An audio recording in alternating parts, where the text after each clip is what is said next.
And of course, I do have the creme de la creme of football analysis in the country, Usimpiwe Dludlu no Gloria Brown, who are going to be helping us dissect and analyze and really break down this Free State derby. Lulu, derby it really is going to be action-packed. Nakasheko le ke bua la barena because derby ya kasheko ke ya Basotho. Tlamile re bone hore batho ba leng mo ho tlo etsahalang. And in telling bohloka ke o etsa bonnete ba hore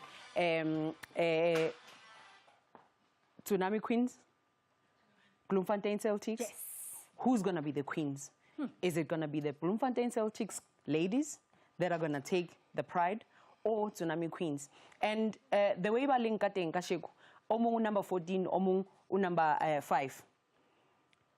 The heart is what's going to play today.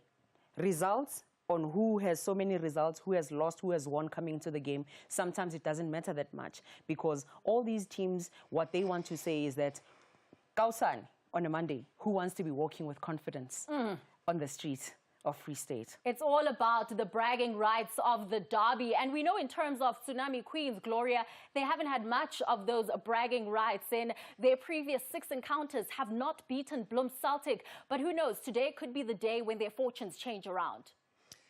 Probably a difficult one for Tsunami Queens. They are yet to win. And the encounters have always been an avalanche of goals. Tsunami have closed the gate on 2 previous seasons, 14 out of 14 teams, 12 out of 12. But here we are today hoping for a different result because you're seeing some new acquisitions in the side. We're also seeing new coaches that come to the fold. But again, you're only as good as your previous game. Today could be a different set of, a different mindset. And we also had the privy to see a coach who was thinking on his feet, doing ever so well, you know, to change formations.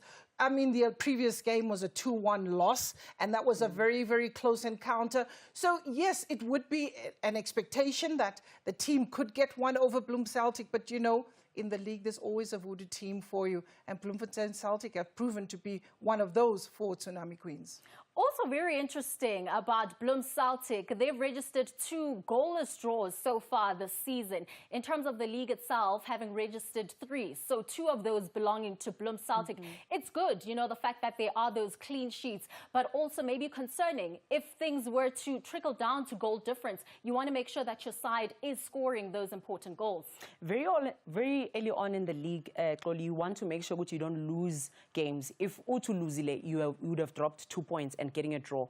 And what's beautiful about it is that right now they've only drawn those 2 matches away from home and to strong opposition. UWC is not a pushover. TUT is not a pushover. They went there and made sure they compete. At UWC, Umuletsane, the goalkeeper, saved a penalty that ended in a 0-0 draw. And that game here Wednesday against the TU team, I saw a very resolute Bloemfontein Celtics team that is organized. And I mean, if we are building up from it, from last season, Bloemfontein Celtics, they had structure with the new coach coming in. They had structure. You could see them competing and all of that. And this season, they've even went to acquire other players from other teams. There's a couple of players from Ifes Touch. There's a couple of players from Golden Ladies, and those were key players for those teams. They are at Bloemfontein Celtics. The young ones that they've had in the team, they still kept them. So that squad is very young. I mean, they've lost a couple of players also. They lost players to TU team, Situnya, Maloro, and Ritumeti. They left, and those were their key players as well. So that shows good. There's continuity in that Bloemfontein Celtics team. The coach says you have to play in a certain way. He's got structure, and they are getting points. For me, this is a Bloemfontein Celtic team that is opazamisa baning like They are not pushovers. Oh, they are definitely not pushovers. And just in terms of what's happening today, all of the 8 matches are going to be taking place today. And midweek, we did have some results from the Hollywood Bets. Exciting because 22 goals were scored in total. JVW are still unbeaten this season. They won 3-0 against Durban Ladies. Golden Ladies and First Touch registering a goalless stalemate, while my Indies, they've got 1 up over Coal City Wizards, 3 points. points and winning 2-0. Richmond United, bouncing back with that 4-1 victory against Vasco da Gama. So interesting because Vasco was leading in that encounter in that 5th minute through Peterson. But of course, Richmond came through. UWC, a very important victory against Thunderbird Ladies. They inflicted their very first loss on this team. Tsunami Queens, of course, on that loss. TUT and Bloemfontein Celtic. It was such an exciting encounter, but ended up in a goalless stalemate. And for Sundowns Ladies, it was an 8-0 thrashing of City Lads. Umgoyi scoring a brace, Norabale. Gloria, we look at that, just one goalless stalemate, but in terms of the numbers that have come through and the goals, 22 scored, impressive indeed. One thing about women's football,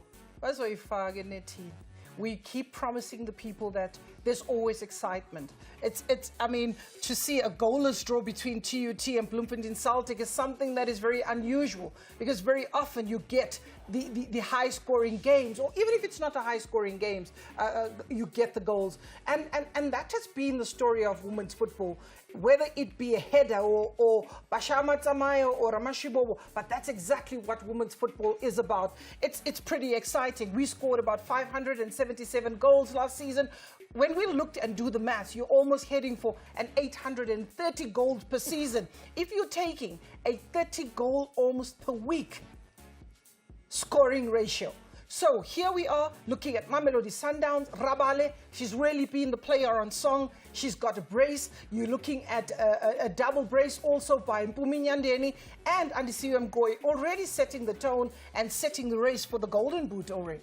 And we take a look at the bottom part of the Hollywood Bets Super League. The log, of course, highlighted there. Tsunami Queens, they are going to be in action against Bloemfontein Celtic. But when you look at those teams at the bottom there, Tsunami Queens, Durban Ladies, City Lads, yet to register a point. Very worrying for the debutantes of Apuma Eastern Cape. Very worrying for them, but because they're still new in the league. The people that I'm mostly worried about in that bottom half is my Indies, is Richmond, and especially Durban Ladies. Because the Durban Ladies, they've been here. This is their 3rd season. And if they are not going to pick themselves up and make sure they get maximum points, it's going to be difficult for them. But also, if you look at it, they've been playing the top 5 of the league so far. And I think now they'll pick up once they are done with the big teams that are right above them to make sure they get maximum points. I mean, Golden Ladies, but only 1 point draw, which means they are trying their best. And Itroyabo comes up against First Touch, who did well against Mamelodi Sundowns in the first game.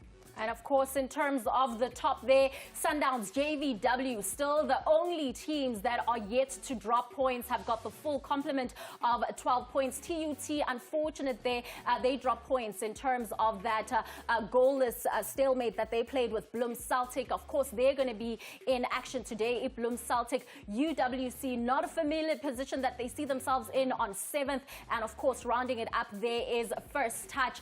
Into nje mangazayo nge-Sundowns ne-JVW. About 9 goals that separate the two in terms of goal difference. But Mauti Bega, toe for toe in terms of number of points. Certainly, because they have the players. They've got the creme de la creme of South African football. And it is always close. When you're looking at Mamelodi Sundowns and JVW, they'll get the wins. But the goal difference, I mean, when you have players like Andisiwe Mgoyi, you have Mpumi Nyandeni, and you have Salgado, you have Rabale. Those are the players that really go in there and make sure they have no mercy for goalkeepers. So yes, they will be separated by goal difference at the stage. When we looked at last season, you had a 66 goals being scored. In the previous season, 87 goals scored by TUT. Mamelodi Sundowns continue to set the pace when it comes. They've got lethal strikers. And you would see no different. But for me, again, I am concerned about Durban Ladies starting the season in the very same way they did last season, being at the bottom half. And this is a team that was formed in 1995. You would be expecting stability. You would be expecting proper structure. But then again, they were rebuilding last year, and we're talking about rebuilding again this year. Sure, okay. So in terms of the encounters that are going to be taking place today, City Lads, of course, taking on a JVW. This is their second season, and for City Lads debuting, it's going to be interesting to see how that match unfolds. Also interesting to see how Sundowns and UWC are going to be faring. It's definitely going to be a titanic match, but another encounter that's going to be titanic is the Free State Derby. Bloemfontein Celtic, Tsunami Queens, who is going to walk away victorious? After the break, we hear from the respective coaches.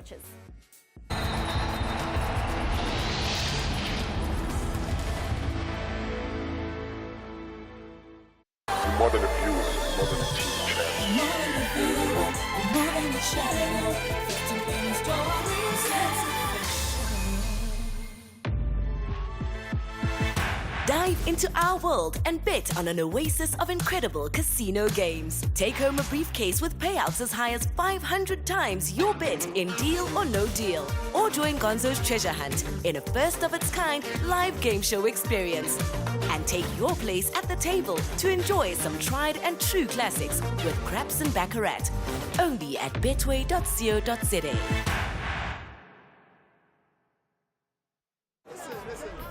Dan, I know that meat looks tender, but not so much when your chest is burning. Remember the last time? Yeah, wow, bo, iring had been mumani. Ngashi, in any situation, Eno gets to work in 6 seconds to relieve the 6 symptoms of heartburn. Vuganila pumilanga, mteli mgeni, makuiweni sokumani, mtatumpaka tupile.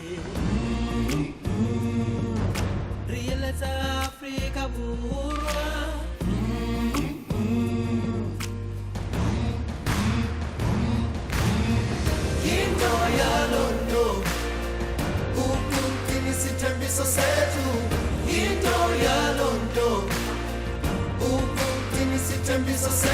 We are 142,000 proud South Africans who will always do whatever it takes to keep our promise to you, South Africa.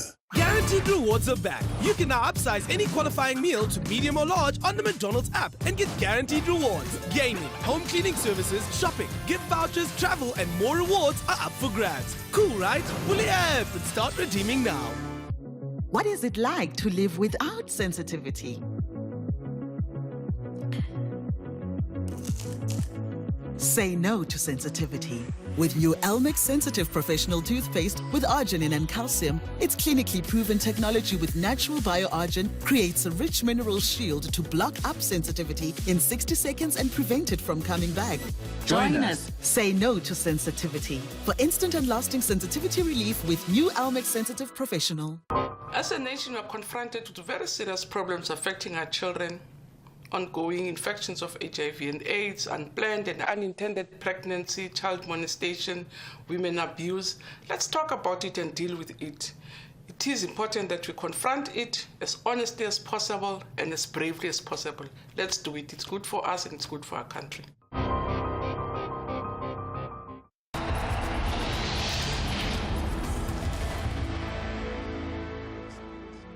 Welcome back. It is the Hollywood Bets Super League. Bloemfontein Celtic taking on Tsunami Queens in the Free State Derby. And of course, in the 6 times that these teams have met, dating back to 2018 in the regional tournaments, Tsunami Queens has never tasted defeat against Bloemfontein Celtic. They've lost 6 of those encounters, 18 goals scored. In fact, when it comes to that Free State Derby, let's take you through to the stadium where the Bloemfontein Celtic coach is standing by, Umaleke.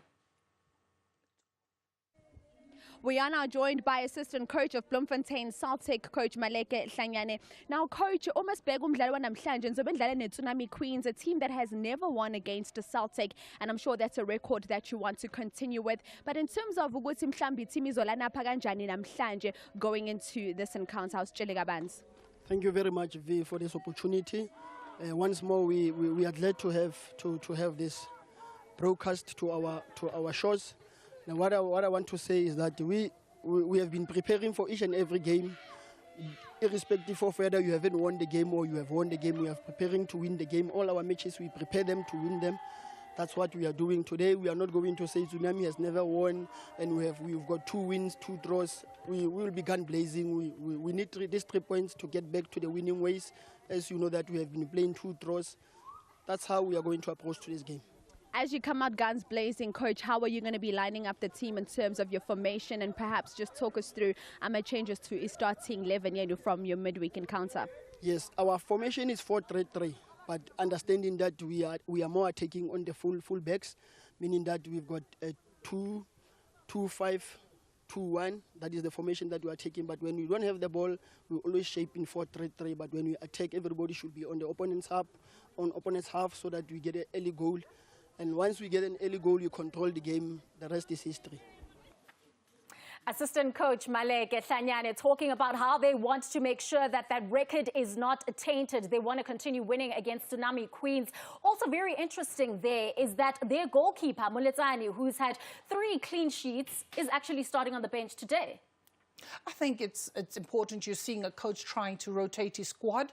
Yes, 3 clean sheets, but then what are the other qualities that you need from a goalkeeper? The reading of the game, the distribution, there's other elements that go to it. It's not just about keeping a clean sheet. And I think the coach is confident enough in this match to take one of his top goalkeepers to put them on the bench and to give an opportunity to Chabaku, who used to, I might add, play for Bloemfontein Celtic before she went to Richmond. And I see she's making her way back to Bloemfontein Celtic this season. But I guess we need to give the coaches the credit as they still try to blend the sides and get their combinations, because another element for a goalkeeper is to see whether you have the communication skills that is necessary and how does the defense respond to having a particular goalkeeper. So all of those elements are elements that we'll be able to see today that Chabaku possesses, which her teammate does not possess. Someone else who's going to be very important, Muhlukwane, who's scored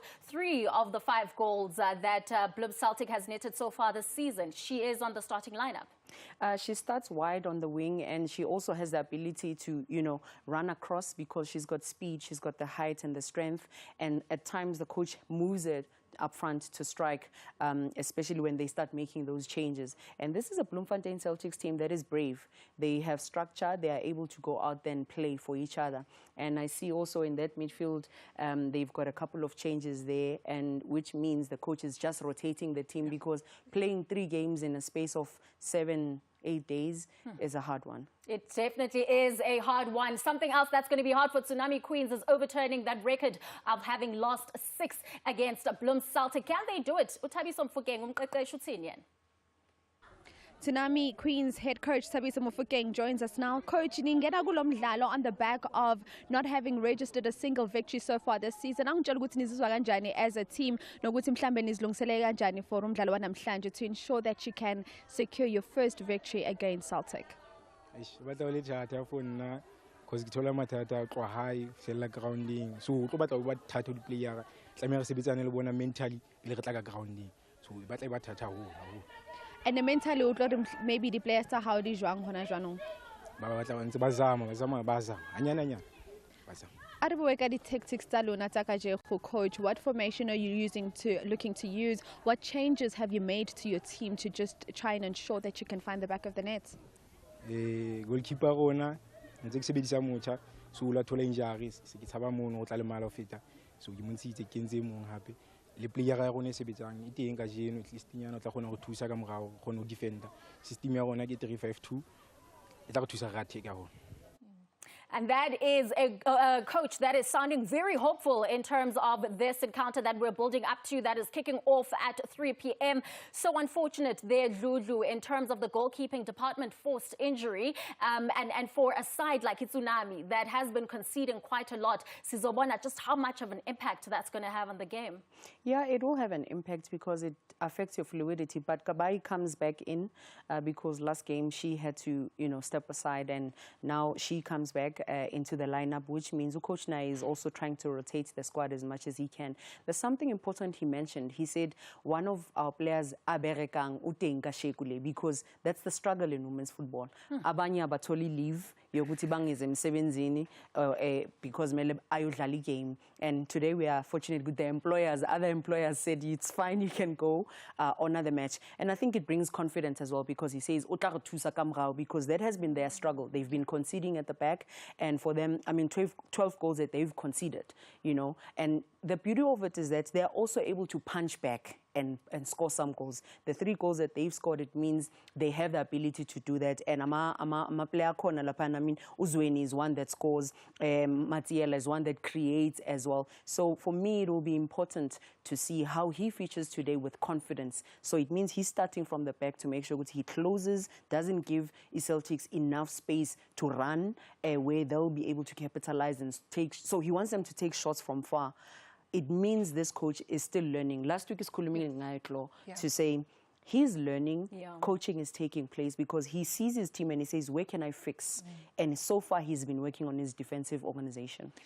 And we've seen that fighting spirit, because just this past week against UJ, they equalized. You know, they were actually leading, and they let slip of that lead. But this is a Tsunami Queen side that is really slightly changed from what we saw last season. Definitely, and I think Coach Thabiso is really assessing oppositions. He's really reading and doing homework, because, again, he's showing his tactical flexibility.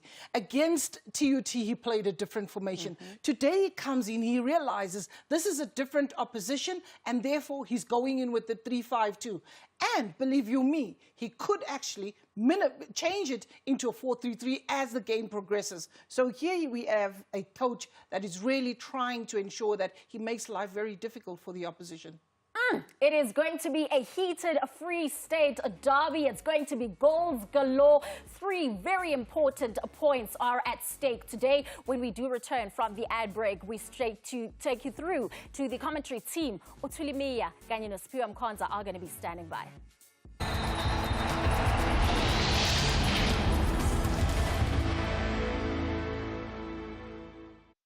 More than abuse, more than teach champions.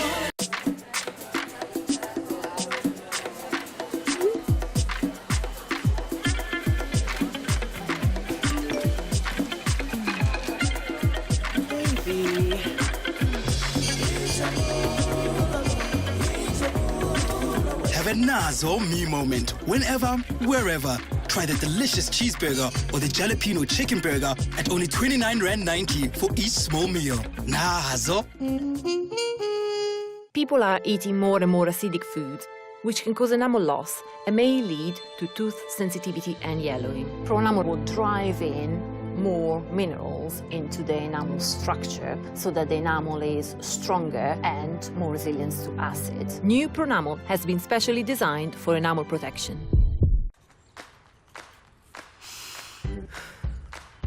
Today is going to be a big day. Why do you always say that? What if today is the day that my boss finally notices all my hard work? Did you draw these?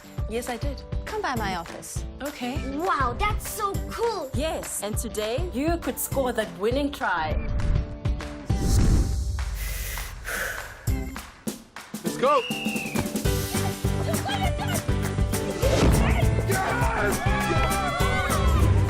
Wow, today can be a big day. Whatever happens, we're ready. With Aquafresh confidence, today can be a big day. A deeper look into Jesus as a human being who lived, breathed, and walked the earth. To be Jesus of Nazareth did not proclaim Jesus to be in any special category. A savior to many, a storyteller to some, and yet at the very center of history. What is the true meaning behind all his teachings? Others who tended to think of Jesus more as an enlightened being, one who pointed the way toward the discovery of the divine within oneself. An audiovisual pilgrimage that explores who he really was. The Lives of Jesus, every Sunday at 5 p.m. on SABC2.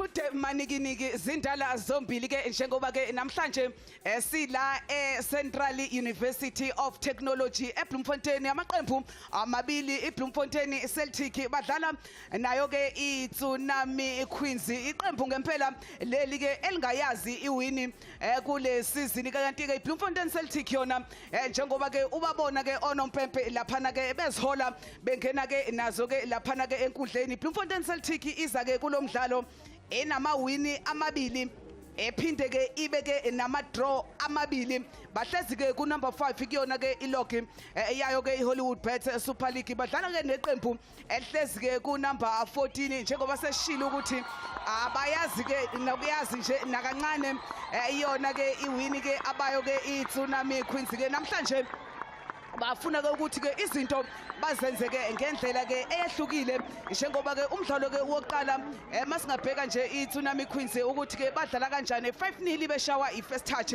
baphinda ke badlala ke bedliwa ke iyona ke iCall City Wizards bona ke onompempe namhlanje somtsayi kwandile asiphathele ke umdlalo njengoba ke ubona ke ukuthi ke namhlanje eqembu leCeltic lenze ke inguquko zaze zaba ke zine ugoalkeeper akekho namhlanje kodwa ke ukhona ke umkhonza ozositshela ke ekabanzi ke ngazo lezi nguquko ezenziwe ke iCeltic.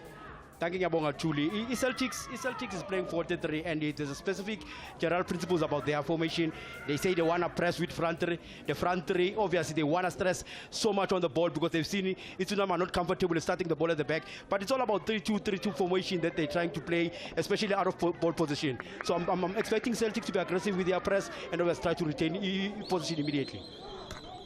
Uyabona ke nayo ke iTsunami Queens njengoba ke sikhuluma ukuthi Celtic ishintshe ke goalkeeper neTsunami laphana ke emapalini namhlanje uDineo Kabayi ubuyile njengoba ke bemshintshile ugoalkeeper ushilo umqeqeshi ukuthi ke ulimele uyena futhi ke uMegi Khadebe naye futhi umdlali ke oqala umdlalo obengawuqalanga emidlalweni ke waphe wangempela sonto ngesikhathi ke beshawa iyona ke iUniversity of Johannesburg badlala i3-5-2. The 3-5-2 is very simple, truly. I mean, it's all about the solidity in the spine. It's a constant defensive pressure that they're trying to apply, but also the midfield box to outnumber the opposition in the midfield, which Coach Tabiso spoke about. But two important things about the rest defense and rest attack. He spoke about he wants to reload the attack. So watch out for Umkwena, Nompatsi, number 4 on the side. They are giving a full back vertical proclivity. Ezinto ke ziyahleleka ke njengoba ke ubona ke onompempe namhlanje ke laphana ke ukwandile somtsayi usizwa ke uNandipha menze kanjalo ke nalaphana ke uTsokela kanti ke i4th official uZanele Entombela lizosuka ke lihlale eBloemfontein Celtic amawini mabili ama-draw mabili lokho ke kubahlalisa laphana ke ku number 5 ekuyona ke ilogi kanti ke iTsunami abayazi ke iwini yabona ke laba ke obabona ke laphana ke esithombeni elona ke iqembu ke eligqoke green and white elayo ke iBloemfontein Celtic onompempe ke simbhekile ke manje ukuthi ke uzothini njengoba ke simbona ke ugoalkeeper wayo ke iTsunami uDineo awukabayi ngomdlalo wokuqala ngesikhathi ke beshawa ke iyona ifirst touch bengenelwa amagoli amahlanu oyena ke uKabayi owangenelwa ke ilawo ke amagoli yabona ke laphana ke iTsunami inomgadli ofana ke noZweni abamethembe ke kakhulu ukuthi enze ke umsebenzi nangumqeqeshi la David Hlanyani esekela ke namhlanje ngoba ke swile ukuthi umqeqeshi okhona ke isimo ke esimphoqile ukuthi ke angakwazi ukuthi ke abe khona ke namhlanje kulo mdlalo ke kulona ke iqembu leBloemfontein Celtic kanti ke ngapha ke nangumqeqeshi Thabo Mfukeng ozokhumbula ke noma ke Thabiso Mfukeng ozokhumbula ke ukuthi naye esizini yakhe yokuqala ke le njengake nehead coach kulona ke leqembu layo ke iTsunami Queens obeyimember nje yayo ke itechnical team ngesizini edlule ke asithathe ke le ntambo sibonge ke kakhulu ke kuyena ke uXoli studio kanjalo ke no Gloria Brown no Simphiwe Dludlu bese ke simbingelela simamukela ke umbukeli ke la ekhaya ke Mzansi for show SABC1 umdlalo ke kuyona ke iHollywood Bet Super League unompempe awubheka ke amawashi akhe ukuthi ke kuqondane ke yonke into uyabona ke iTsunami Queens bawubheka abakaze bayishaye iBloemfontein Celtic nangesizini edlule First round Celtic yawunqoba lo mdlalo ngo 3-0. Second round yaphinda ke yawunqoba ke ngawo ke u3-1. Lokho kusho ukuthi iTsunami namhlanje makwenzeka ke izinto zihamba ke ngendlela ke abahlele ngayo nangokwezifiso zabo. Lokho ke kuzobe kwenzeka ke okokuqala ke inqa namhlanje, kodwa lokho umkhonza kuzofanele baqale balungise idefense yabo ngoba ke kule midlalo emine asebeyidlalile bangenelwe amagoli awu12 abayo ke iTsunami Queens. Asibone nje Celtic njengoba ke ihlasela laphana ke uMukhomotsi Ramutho laphana ke phambili, kodwa ebhola ke liphumela ngaphandle. I-defense yeTsunami kuzomele yenze kangcono mangabe befuna izinto zabo zilunge. Very interesting, Julie. I think I liked what Lendo Kulmanga. It's very important. I spoke to Tabiso coach. Kulmanga important. He wants to obviously improve defensive discipline Tsunami. But what's critical has been first 15 minutes of the game, the mindset is in a good space. But if you look at after they concede, this is where Prom Gatabiso it's been that. Because immediately they concede, they go into their shell. Now the mindset says, hey, we're about to lose the game. So he says he's been working on the team's attitude, team's mental attitude, which is very important for Tsunami. Bloemfontein Celtic uzokhumbula ke ukuthi kule mdlalo ke emibili ke esikhuluma ke ngayo ukuthi ke bayinqobile abashaya ke laphana ke iVasco da Gama ngo 2-1, abaphinda futhi bashaya ke iUJ ke ngo 3-0, kanti ke badlala ke idraw naye ke iUWC ngolesithathu lolu ke esiphuma kulona.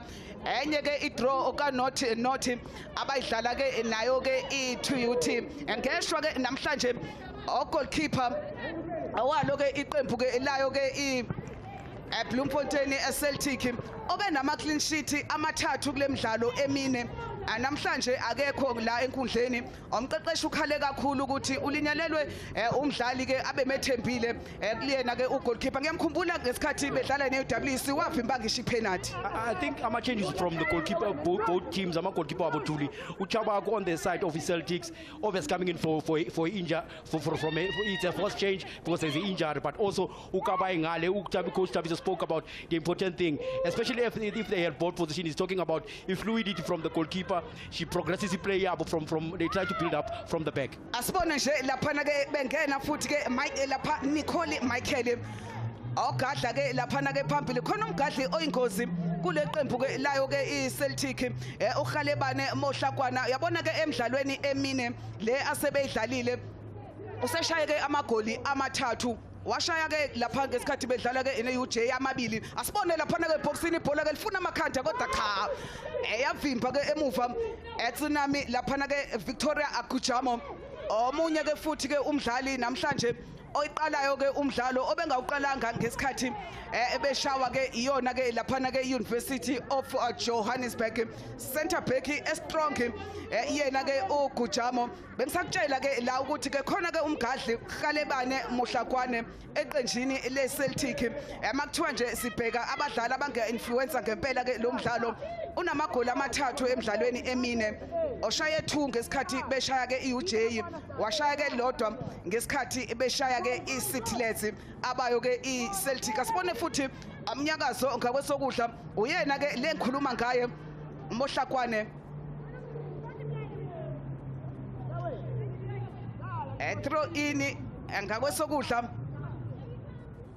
ayeCeltic.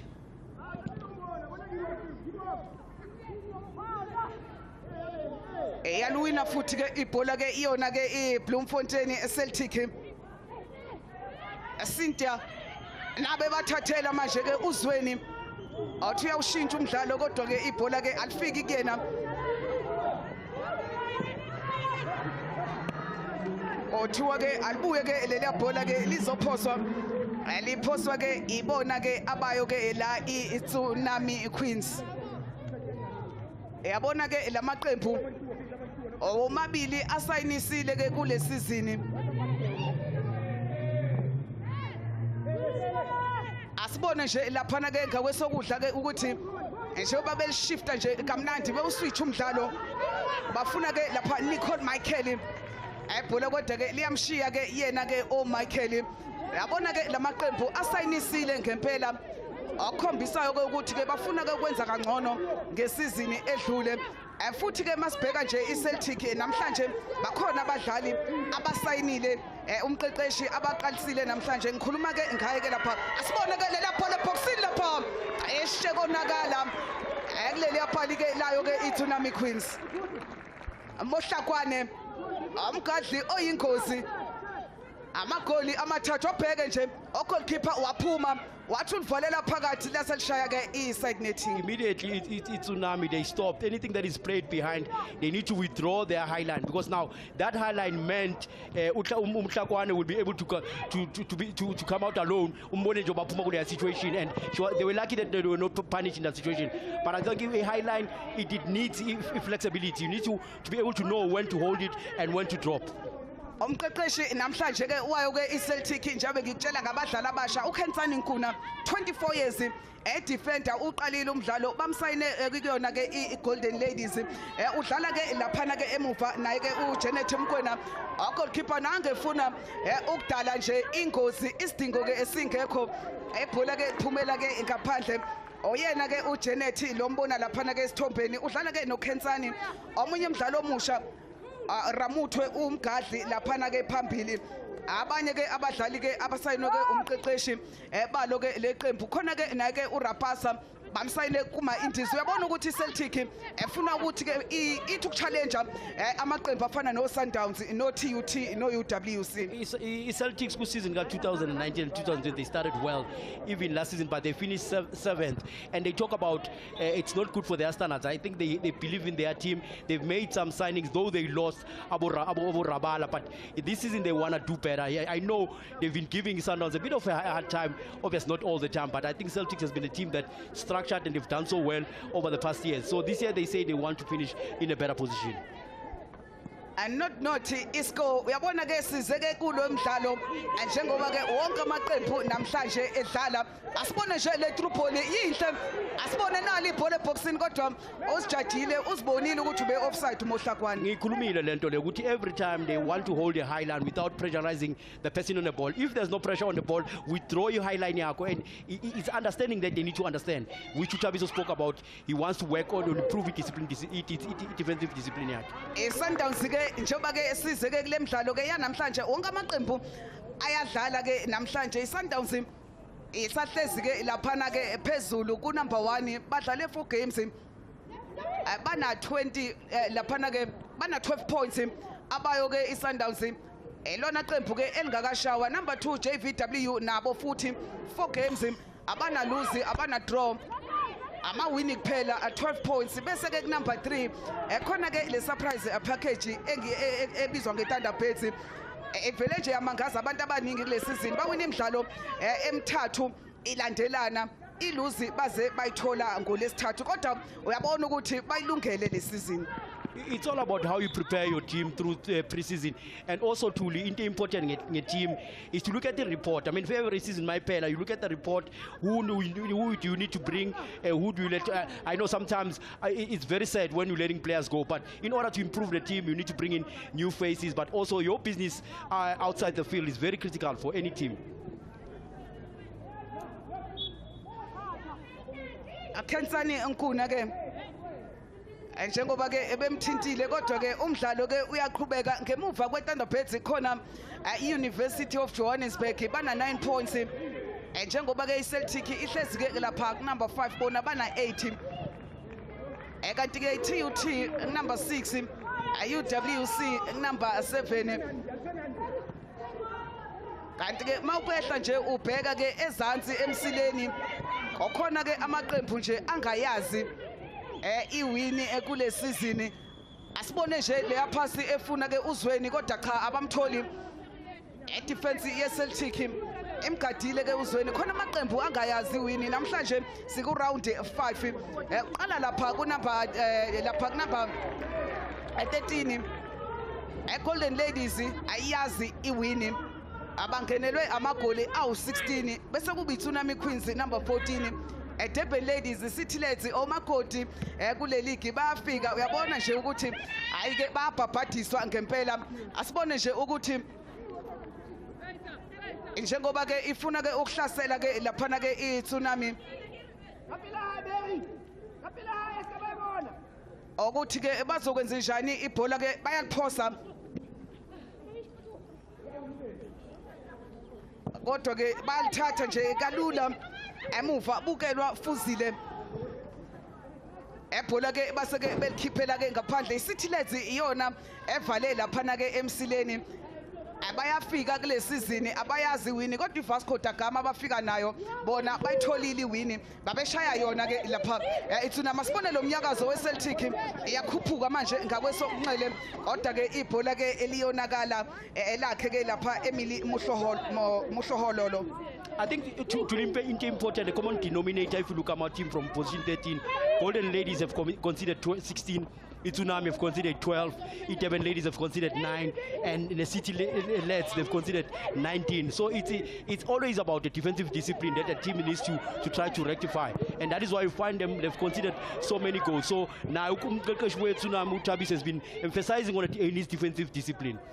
Eminye ke imidlalo ke eqhubekayo ke namhlanje yabona ke iCity Lads le esikhuluma ngayo beyidlala ke ngayo ke u1 idlala ke neJBW aligayilwa umphako ke leqembu nayo ke kule season njengoba bengakazi bashawe bedlala ke ekhaya ke abayo ke iCity Lads Durban Ladies nayo futhi iyadlala ke laphana ke eChatsworth abayazi wini badlala neFirst Touch bese kuthi ke iTUT ane Thunderbirds bakhona futhi ke bayadlala ngoba ke wonke amaqembu namhlanje ayadlala bese kuthi ke iUniversity of Johannesburg badlala ke neRichmond United laphana ke eUJ ayike bese kuthi ke lapha eUWC Sundowns osondonzima ngempela badlala ke nayo ke iUWC umdlalo ke ngempela ke ozobanzima ke futhi loyo ngoba ke iSundowns efuna nje ukugcina irecord ke longashawa isizini nesizini kodwa ke neUWC iyafuna ukuthi iqopha umlando ukuthi ke iyona ke eshaya iSundowns okokuqala kule season Vasco nema Indies eqembe elihle kakhulu iVasco eline wini eyodwa kule season badlala ke nema Indies nabo nje ababonakala ngathi badonsa kanzima abema Indies kanti ke umdlalo ke wogcina iCall City Wizards neGolden Ladies. Muhlakwane ajika kamnandi afuna ke laphana ke uRamuthwe ebhola ke elihle nabo bezama ukukhahlela lapha kodwa ke eliphakeme ke iflag kothiwa sekhona ke iOffside.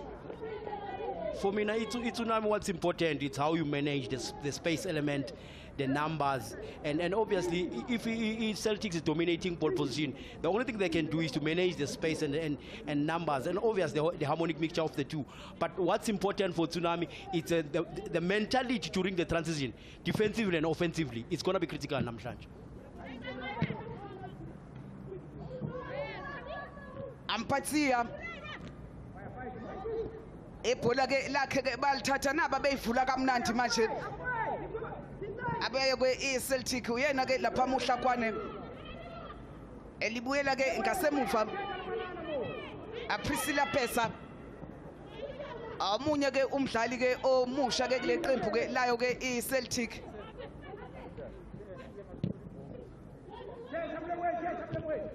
amakhanda manje esingini ke esecenter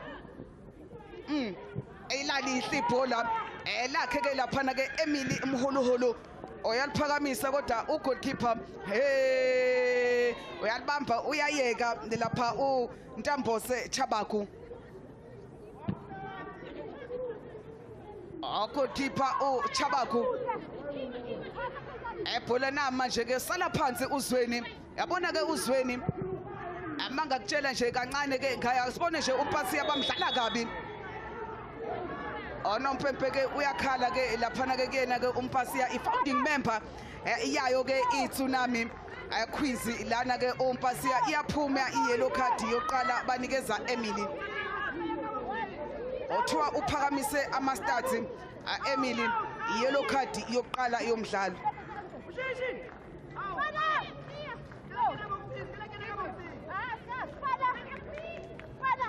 asibone ke ele free kick Awuphulane unza pesa 26 years ophezkwalo ke leli bhola asibone nje kodwa phuma eceleni kwepali beyinhle technique kodwa ibhola laseke eliphuma ke eceleni ke kwepali ibhola lakhe unza pesa if maybe she found a target in that situation, would have given a goalkeeper probably a challenge. But you can see good now, even in the last week, she was taking a lot of standard situation. She just needs to find the target, man. Emily, yinhle pass yakhe Emily emahuluhulu. Asibone nje ngakwesokudla njengoba ke elithola ke uMuhlakwane. Kodwa ke yabathathela ke empathia. I want to yinhle iyayo ke iTsunami.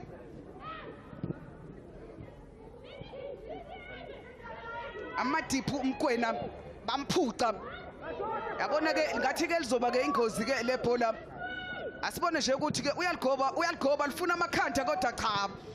Lephuma ke ekude ke namapali leli bhola. Kade ligothwa ke uyena ke Nicole Michael.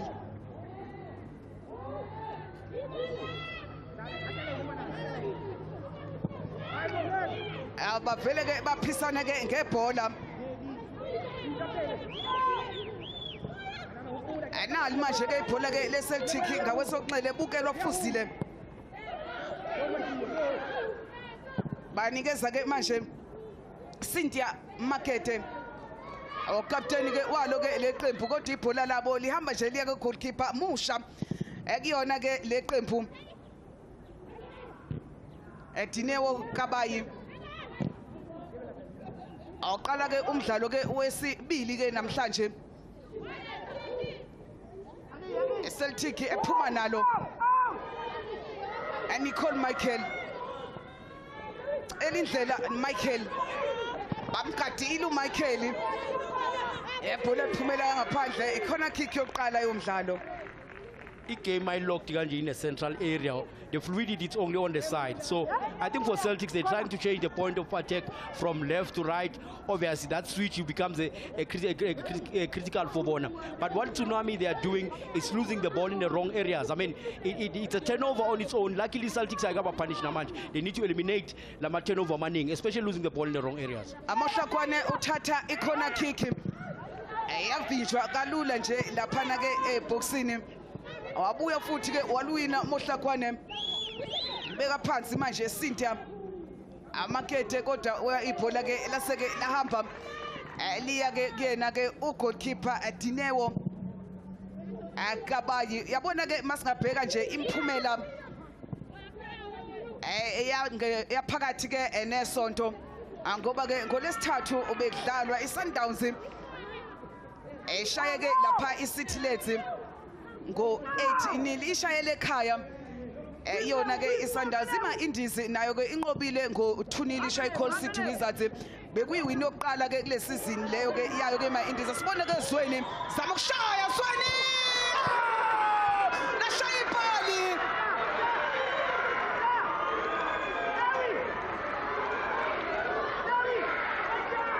kothiwa angenanga leli bhola nontsikelelo Zweni obheke nje ekushaye kude alashaya ibhali asibone nje ayangenanga. Very good save from Muchabako. I think if you look at she outstretched isandla sakhe in that situation and it hit upright lapha. But what's important in that situation, it was a moment of build up for Celtic, and in that moment they were hard on the ball. That is why obviously Uzweni put pressure, and obviously a good intelligence play from Uzweni lapha. Celtic ihlasela ngakwesokudla manje yabona manje uyashisa lo mdlalo nangibe nje uMohlakwane na ezama ugoalkeeper Dinewo ngathi khona ke okuzomethusa kancane nje ulokho enza amaphutha kanti ke ithuba lakhe namhlanje lokuthi enze umsebenzi kangcono ngoba uthole ijezi ku-goalkeeper olimele. I think we can't criticize her so much because deliverance in terms of the service, she delivers very good service, but also she needs to work on the handling yake. But you can see it's work in progress. So let's give her a chance. But for me, that's why I think the service yake has been great. I mean, look at how she delivers the service. She needs to find a teammate. Nzapesa ukapteni uhlezi phansi eqenjini ke layo ke iTsunami kwesibili ehlala phansi uNzapesa. Ahlezi phansi ukapteni Nzapesa 26 years. Anange la ethinteke khona ke uNzapesa awanyathelekile ngempela. Abosizo ke lokuqala bazombheka ukuthi uzokwazini ukuthi aqhubekeke nawo ke umdlalo uNzapesa. No harm intended. Both players bebabheka ibhola amehlo abo basebholweni. That is why they were not aware of each other. Anangu la uNonsikelo Lozweni lo oqeda ekushaya ke ibhola ngempela cishe lavula ke inkundla ke la Central University of Technology. Uzomkhumbula uZweni ukuthi ngomdlalo wokuqala besikhathi beshawa eTsunami wayeshisa anali le bhola elide ubonile goalkeeper uthakekho ibheke Thuli. I mean uChabaku very good save from the goalkeeper. It shows intelligent also user a crossbar to block it. But again Celtics they were caught in this situation. It's a moment of build up, but they were hurried on the ball and they were lucky that they were not punished. Good save from uChabaku. Odlala ke umdlalo ke woqala namhlanje ke uThabaku uza ke ngesave enhle njengoba ke ugoalkeeper wayo ke iCeltic engekho ke namhlanje nange ephakamisa isandla ukuthi ngiready mina mangabe iliqembu lingidinga ngizobe ke ngikhona. uZweni oyi key player kule qembu leTsunami emdlalweni wokuqala ngesikhathi beshawa asibone nje laphana ke ngakwesokudla aNicole Michael. Well go ba Michael lifuna amakhanda leli bhola kodwa ayasebenza ke laphana ke emuva Victoria Akujamo no goalkeeper ke wayo ke laphana ke Tsunami Queens Adinewo Akabayi. Yabona ke ama passes Celtic 111 51 kuyona ke iTsunami Queens. Lokho kuyakutshela nje ukuthi iCeltic iyona ke edlala ke kangcono njengoba ke bemdonsa bembamba uMohlakwane bayazi ukuthi meke bamdedela akhona ke umonakalo azofika ke awenze. Yabona ke kade ehamba nabo awamdonsa onompempe uthi ke alibekwe phansi ibhola free kick. Khensani Nkuna oyena ke ozothatha ke leya free kick. Awazama ke ukushaya ke ugoalkeeper ayinhle neze ke leya free kick kaNkuna. Standard situation, akuna pressure to you alone. You take your time, take in terms of deliverance. Not good from that situation from Nkuna. Needed to look at the in air boxing actually connection yake and execution ibe mnandi. 24 years laphana ke uNkuna bamsayine ke eqenjini ke elisemsileni elase Northwest iGolden Ladies. Asibone nje laphana ke uMohlakwane futhi ke njengoba ke faka ke ijubane nange keeper iPorto imatanali ibhola libeka lihle goalkeeper kodwa cha alikadili ipali lakhe lapha Dineo Kabayi. You encourage a moments or so. It's important for a coach to say on the wide areas Mohlakwane. Let's look at it. I mean, these situations, if you play a winger, you need to be able to deal with 1v1, and that's a very intelligent play from Mohlakwane. Mang you coach want to encourage one-on-one to Munduak because it eliminates our numbers foot in a outstretch and a block foot. Celtic eyaqindezela kodwa ugoalkeeper Akabayi ke usenza ke kahle epalini. Asibone futhi lo liyahlangothi langokwesokudla likaNicole njengoba ke bewina ikhona yesibili abayo ke iCeltic. Yabona ke uhlangothi ngapha lukaNicole bese kuthi ngale ngakwesokudla khona ke uRamuthwe bese kuthi la central unumber 9 wayo ke iCeltic uyena ke uMohlakwane kodwa bayashintsha ama position njengoba sibone ade efaka iBhodo ngalomhlakwane ukuthi ube ngapha ngakwesokunxele. Asibone nje le corner Eyihle ifuna amakhanda lapha. Oyaphuma ugoalkeeper akafiki ebholeni. Ebhola ke laseke liphuma ke eceleni kwepali beyihle le khona oyibheke nje. Basic principle of goalkeeping, you don't come out if you're not going to claim or just try to get a touch on the ball. I think Lapa Ukabai came out as a suicidal situation. She could have, they could have been punished. So my goalkeeper, when you come out, you need to claim. And also, I look at from e-reaction, she didn't call to say keeper is coming out. I mean, normally when you come out as a keeper, you give the message so the down back shift tail. Which I said in the class that people see. Oh yeah, nage la uMohlakwane. Awunamagoli amathathu kule season. Ayena ke laphana ke uMohlakwane.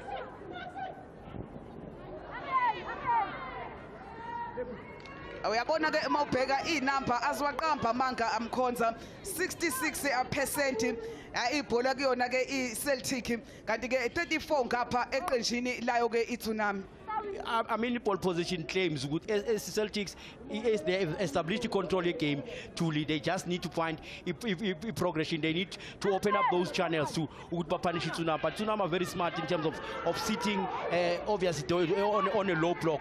They know if it's sitting on a low block, with a block, it's difficult to penetrate. Priscilla Pesa, emuva manje bafuna ke lapha uJanet Mukota. Balahla abayo ke iCeltic aliphakeme ke iflag na kanjani ke leyana ke iOffside nje engatolikwa yabona ke laphana ke emuva ibhekile ke idefense yayo ke lapha yabona nje ukuthi ke uyibone kahle ke lapha umsizi kaNomphemphe iyona ke leya offside.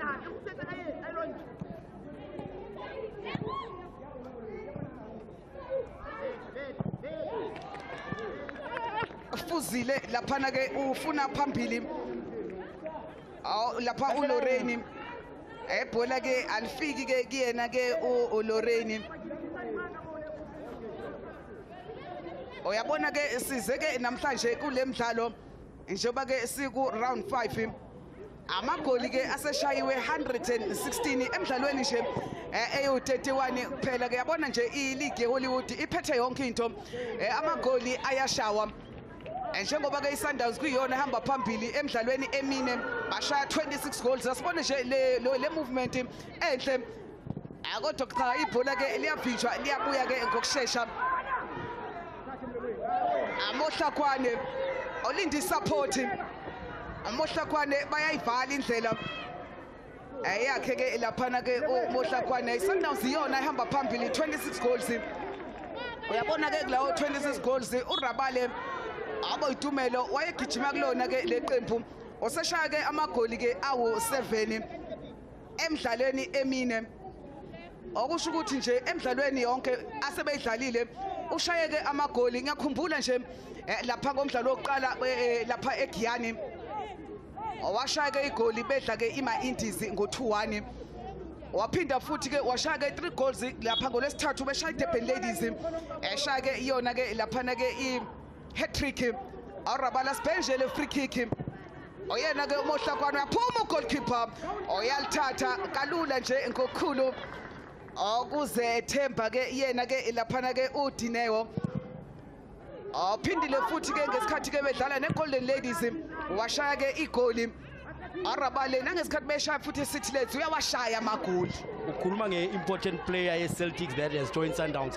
But for ukhuluma ngoRabale ukhuluma nge-decision maker, ukhuluma nge-unpredictability, and obviously for me, for I'm seeing technical quality a highest level. She's very intelligent, game inside yakhe, she understands the role ayidlalayo, and she ufaka personality ne-character leyo role.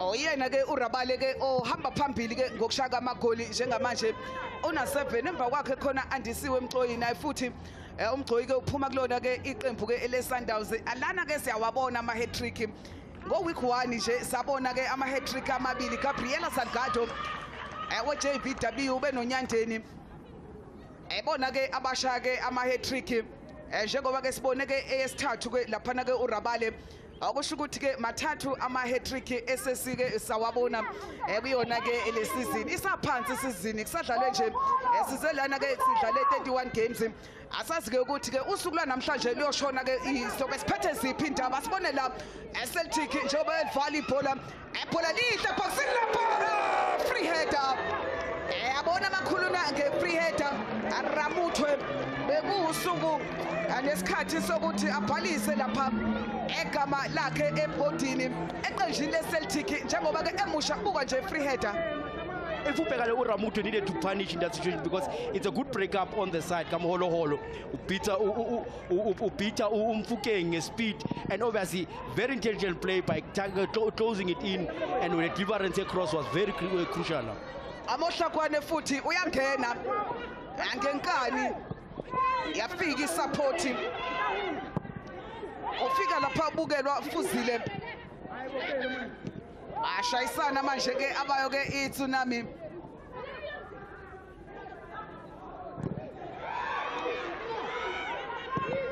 awubona ke kungcono ukuthi ke angilikhiphele ke ngaphandle lapha uVictoria Agujamo ngoba ke la ubebona ukuthi ke akanalo ke uxhaso akekho umuntu ozofika ke azomsupporta throw in amadoda wrestling phela le anopepe ke uyawumisa ke umdlalo ayobheka ke umonakalo akuyena ke uCynthia amakhethe o captain ke weqembu ke ilayo ke iBloemfontein Celtic free kick yabona ama free kick yesithathu le beyithola kodwa ayikho efika ku goalkeeper ifike imnikeza inkinga eyoqala bayikhiphe kude nepale yesibili wayibamba ngokuzethemba ama goals amaningi akora from standard situation truly modern football we score 30% of the goals are scored from standard situations. Asibone ke le bhola lifuna amakhanda futhi laba bephakamisa izandla abe Celtic bakhala ngathi ke khona ke ipenalty kodwa umdlalo uyaqhubeka. Priscilla Pesa a new signing anayi cross efuna Mohlakwane boxini lamdukela ibhola yabona ke nama fouls ama tackles 6 kuyona ke iCeltic 15 kanti ke ama bookings lilodwa ke ikhadi esalibonile kulomdlalo elakhe Emily Mohloho Nolo besakhuluma ngama standard situation truly. I mean this is a moment where Umoholo Holo beats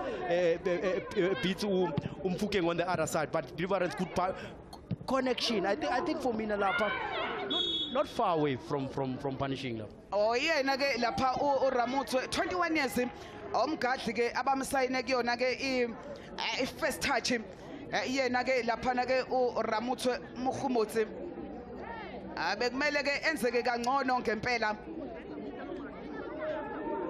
awuzweni ke udlale kabi ke edlalisa Janet Mukota ayumtholile umhlafunile lapha free kick ibekwa phansi iqala phansi manje emuva ke iyona ke iCeltic Kensani Nkuna lihle ibhola ke likaNkuna kodwa ke liyamshiya ke leliya bhola ke ubukelwa Fuzile. Ngiyayithanda confidence Celtics maba build up but two things that needs to happen. The question that they need to ask what does the team look like when they are building up and obviously organization out of pole position will be important. I like the Celtics when they attack they have rest defense. Obviously they want to avoid to be caught on the counter attack so they leave more numbers in order to prevent the counter attack.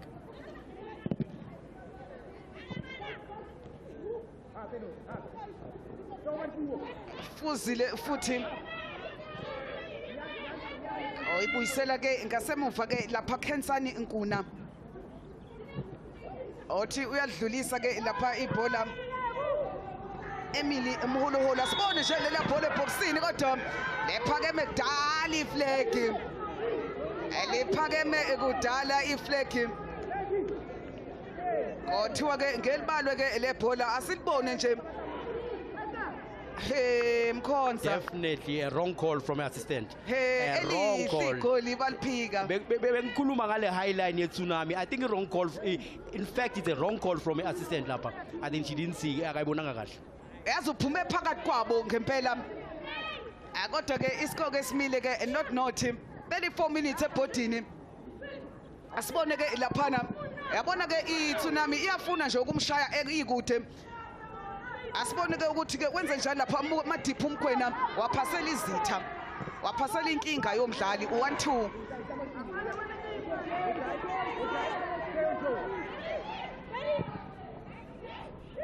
Lorraine Mokhwale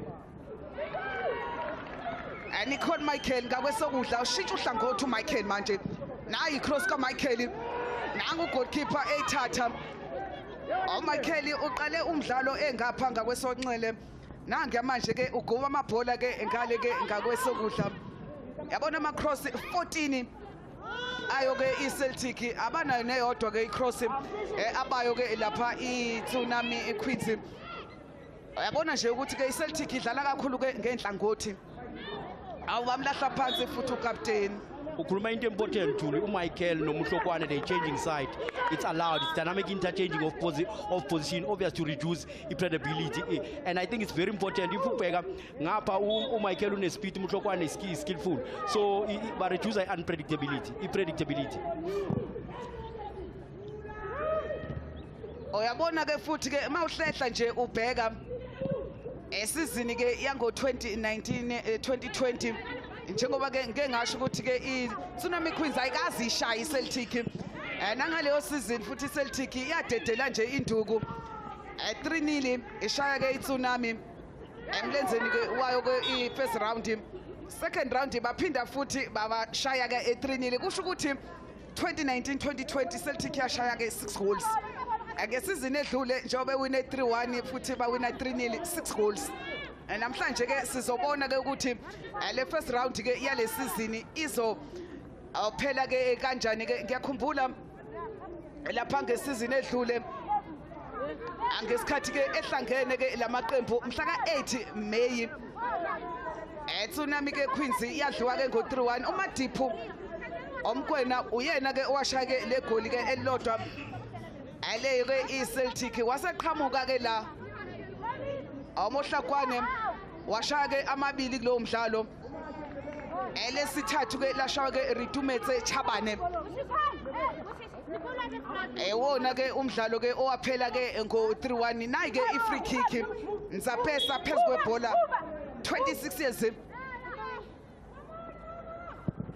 asibone Nzaphesa uyabhakuza inethi awuyabhakuza inethi esithema sixoxa lana ke Dr Mnandi washo ukuthi iTsunami Queens emidlalweni yonke abashawa kuyona bashaqala igoli emva kwalokho bavele bathele phansi imizimba ngoba ngesikhathi bedliwa iVasco uZweni uyena owashaya igoli obhekele free kick yinhle kanjani a good deliverance from if we pick the free kick also it's about conviction it's about precision and for me Nzaphesa deliverance yakhe quality and I've been telling you ukuthi in order for successful standard situations it's about the deliverance and the movement on the box but she went direct I thought uChabaku lapha a bit guilty she could have gone with 2 hands and that's why she didn't secure lapha ongakhohlwa ke ukuthi ke i-fisted derby le ama breaking rights kanjalo ke no 3 points izona zinto ke ezibaluleke kakhulu Tsunami Queens iyakwazi ukushaya ke igoli ihambe phambili kodwa ukuhamba komdlalo ivele ke idedele ke amagoli ngiyakhumbula lapha eUWC bakwenzile lokho asibone futhi aliphakeme iflag kodwa ke sekukhona ke i-offside eUWC benza okufanayo bashaya igoli elihle uZweni bayidedela iVasco yabuya yashaya 2 ngolesithathu bayenzile futhi eUJ bashaqala igoli yabuya iUJ yashaya ke amagoli asazi namhlanje ukuthi umqeqeshi uyabona yini lokho ukuthi kubenzela phansi uyakubona Thuli ngikhulumela that's the first question ngimbuza yona masihlangana he speaks about the mental attitude ye team when they score first yes the mindset says we are in front but when they concede then it also affects them and so it's a mental thing that he needs to work on he's been talking about players especially after they concede you can see they go immediately into their shell and hence they conceded a lot of goals Lorraine nange ecela indlela ibhola ke alifiki ke la elithumela khona ikhona kick yesithathu Lorraine Makhwali bemphimba ke evinjwa ke uyena lapha umole bange Mufukenki corner kick ekhona bake bayishaya bathola ke ifree header yabahlula sibonele thuba kodwa cha eleni kwepali omuhle umqondo awalo ke lebhola ke layo ke iCeltic bekuzama ke laphana ke uMokota. Not a bad standard situation, good connection from Mukota. She could have found the target, but I like the risk that she's taking. And to my worry, it's Tsunami defending standard situations in terms of the setup in the box. It will be important with good banga concede because when the goalkeeper comes out, he just comes out without making a call. So it's all those finer things as Nganyana Fanebas Lungi sector. Asibone nje lapha njengoba ifaka ingcindezi manje eyona ke iTsunami Queens yabona ke mawubheka inamba 65% ball possession lephethwe ke iCeltic 35 kodwa ke lokho akusho lutho mangabe ke ningalishaya igoli ngoba igoli esamba ngalo ke phambili la elayo ke iTsunami Queens yabona total passes 170 kwa-80 yabona nje ukuthi lokho kuyakutshela ukuthi ibhola esikhathi eliningi liphethwe eyona iCeltic namanje nange lapha Nicole Michael bafuna ke laphana ke phambili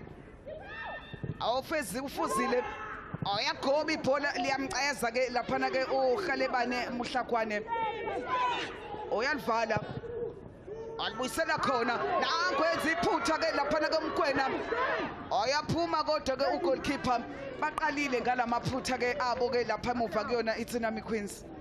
Obviously, there's no success in a central progression, meaning fluidity in the center. You can see that.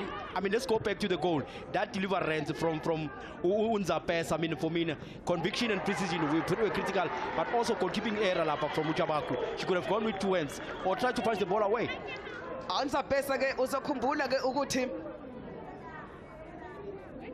enkundla ke ayaziyo ke le angoba ke lapha phakathi ke kwa-2018 2014 ubedlala khona kule nkundla efunda khona la Central University of Technology ayena ke laphana ke uNzapesa obenza ke izifundo ke zayo ke laphana ke i-economics enkundla nje adlale kuyona ke isikhathi eside uNzapesa ubonile nje nabalandeli ukuthi basukumeke bama ngeenyawo ngesikhathi ke ebeshaya leli goli angoba ke bayamazi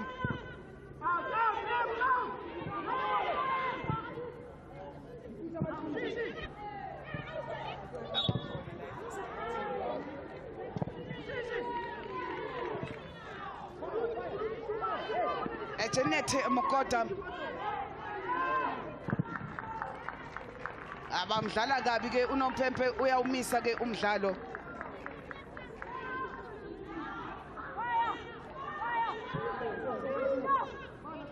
Kensani Nkuna afuna ke yena ke laphana ke ubukelwa fuzile lavele ke lahlangana nokapteni Cynthia Makete akusawuyena futhi ke ukapteni uphasela izitha awuyabonga yanconcoza lapha iTsunami Queens bawuvula umdlalo kamnandi bafuna lapha Manana Mkwena kodwa ke ibhola ke lonakala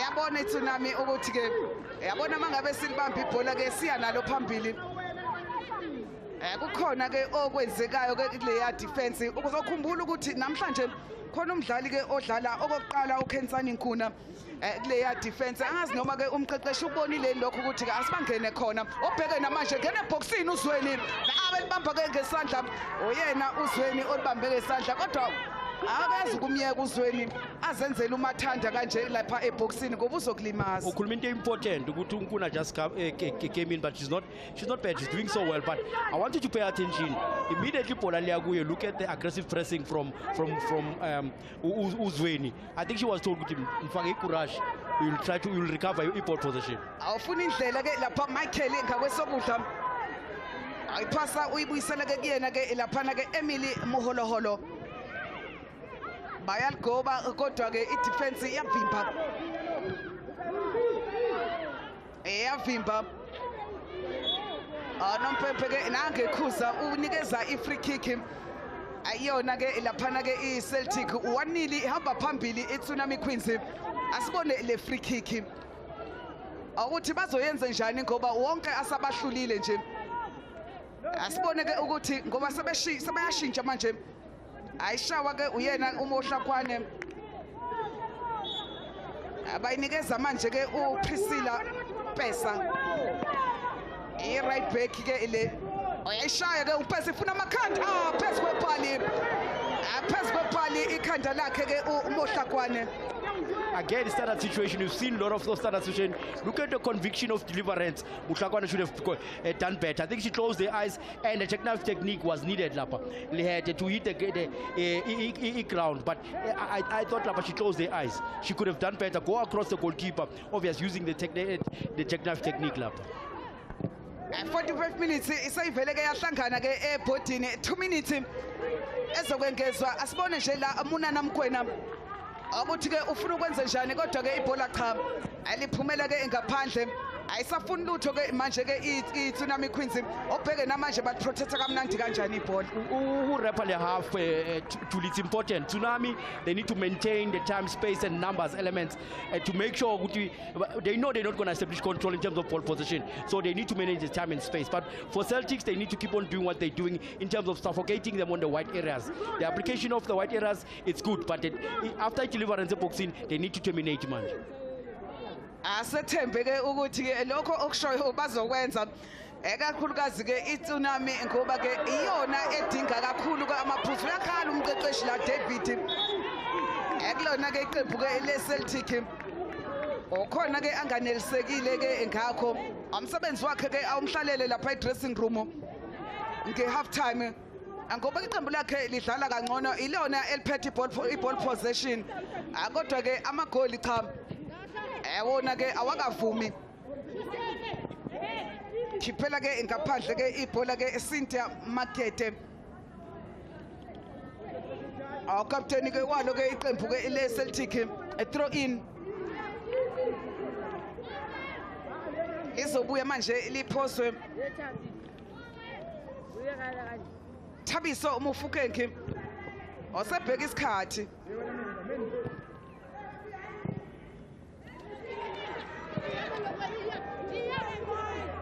Mohlakwane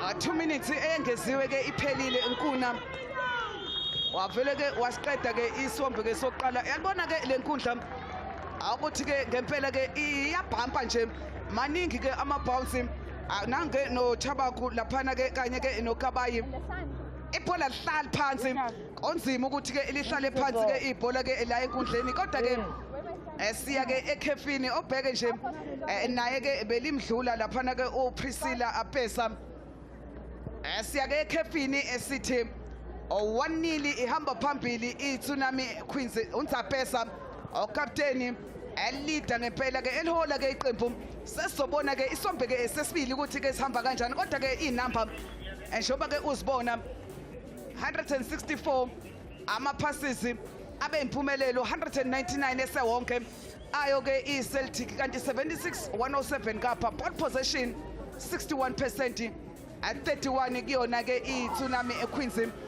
yabona ke nama cross ukuthi ke maningi kanjani ke ayo ke lapha eyona ke iCeltic 19 kuwona ke awu 7 kodwa ke thina ke njengoba ke siya ke ekhefini siyazigoqa ke intambo siyazithatha ke sinikeza ke uvusiwe amapholoba ke laphana ke utouchline 1-0 half time score. Ngiyabonga kakhulu kuye ke uSisithuli as well as uSiphiwe Mkhonza holding it down for us in commentary here today. Well, that's how the first 45 ends in the Free State Derby as Bloemfontein Celtic were really looking to continue with a dominance against Tsunami Queens, but unable to do that even with a 65% ball position. It goes to nothing if you are unable to find the back of the net, and they really will lose some of those missed opportunities, particularly from the likes of Mohlakwane. For Tsunami Queens, it is their captain Upulane Nzapeza, who's really made all the difference for them here today, finding the back of the net and the opener for them. And really, they are the side that go into this halftime break, the happier of the two. Sizobona ukuthi siwombe sesibili sizosiphathelani, kodwa manje sathatha ikhe for thereafter we bring you some halftime analysis. Stay tuned.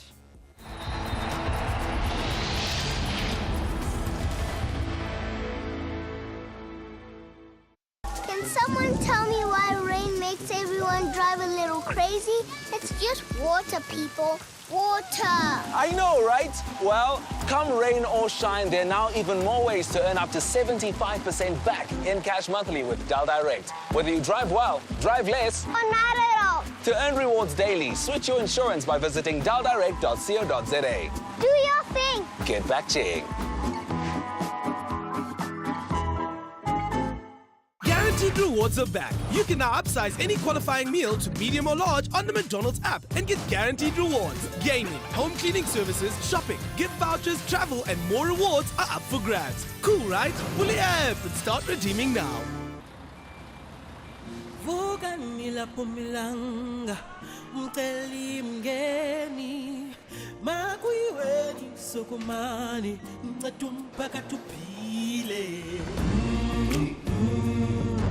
Realize Africa burwa.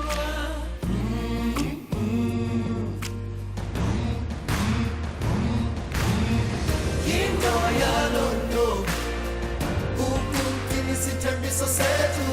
Into ya londo, ukutini sitembiso setu. We are 142,000 proud South Africans who will always do whatever it takes to keep our promise to you, South Africa. Now here's a deal to sweeten your day. Get our delicious homestyle donut and short filter coffee for only 20 Rand. Mac Cafe, great coffee, simple. This is your moment in the sun. Here's to you, the Mukuru champions, the inspiration for our continent's rising possibilities. At Mukuru, we see you, the provider, the challenge taker, the possibility maker, the caretaker, the bread baker, the let's sit down and get a plan maker, the dreamer, the innovator, the go-getter. Mukuru Nation, because you rise to every possibility, so do we, together. This Africa Month, stand a chance to win your share of 1 million Rand towards your dreams when you send 700 Rand or more. Send money to over 50 countries and unleash your possibilities with Mukuru.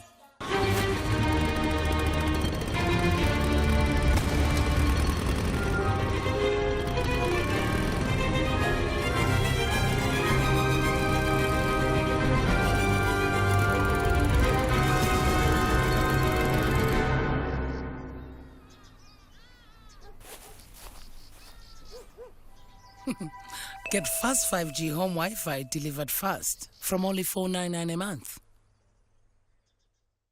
You do your best out there. Let us do our best in here with the disinfecting power of Jik. Because Jik cleans and kills 99.9% of illness-causing germs in your home. Jik, your family's guardian against germs.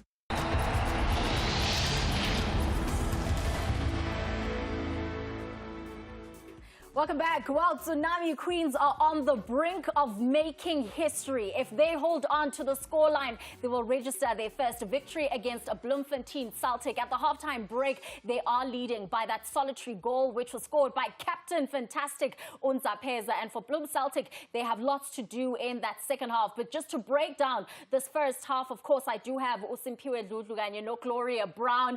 Tsunami Queens in the lead against Bloem Celtic in a Free State derby. It's a script, it could be written in the Hollywood Bet Super League. I think we spoke about it in the build-up. Today, Sbegali scores matching coming into the game, results coming into the game. We are looking at emotion. And whoever has the best emotional intelligence is going to win this game because it's a grudge game. It's a derby. So, boy two, they are fighting for bragging rights. Hula sutu fela ka groundung hanach. Hore ha o bapale hantle re fo mo shebile wa ngara o etsa tjena ho bua fela jwalo, and that is the fight today, and that's why you see Tsunami Queens, they are fighting so hard. Hela yalo ndati fela hela ya. And in Demangazayo, we would see Tsunami Queens coming into this match on the back of 4 losses. whereas Bloemfontein Celtic, 2 wins, 2 draws, and also in a derby that they've taken control over in the last 6 games, winning all 6. What has Tsunami done so perfectly in these 45 minutes? On the top of your show, we mentioned that you're only as good as your last game. And don't take opposition for granted. We are seeing a Tsunami Queen side in transition. We spoke about this coach that's thinking on his feet, that is planning for each opposition, and we're seeing his formations pay dividends. My only concern is consistency, and can they keep this momentum right up until the last minute? Because very often you see in the previous match, when did they concede? When did they let it slip? Towards the latter stages of the match, which is from the 80th minute. And that is where the concern comes in. Yes, they may lead, but you need to lead and still try and get another goal to take the pressure off him. But having a look at Khaileban, who loses the ball, but we got to give credit to the goalkeeper there. She's not the tallest of the players in the park, but the ability to use the crossbar to her advantage. As she touches that ball, she hits it onto the crossbar. She stays on her feet and quickly launches herself out to protect that ball from rolling over the line. We really got to give her a big kudo for Chabaku. She's really been a player who's got the vision, who's got the ability to read the game, and in this match, she's really kept them in it, because we're seeing a Tsunami Queen that is bringing in the tsunami. And even though Tsunami Queens had started with the momentum, Bloemfontein Celtic was also not relaxing. Sibonela in the 24th minute, a corner kick from Upesa, also coming so close to finding that first goal of the match.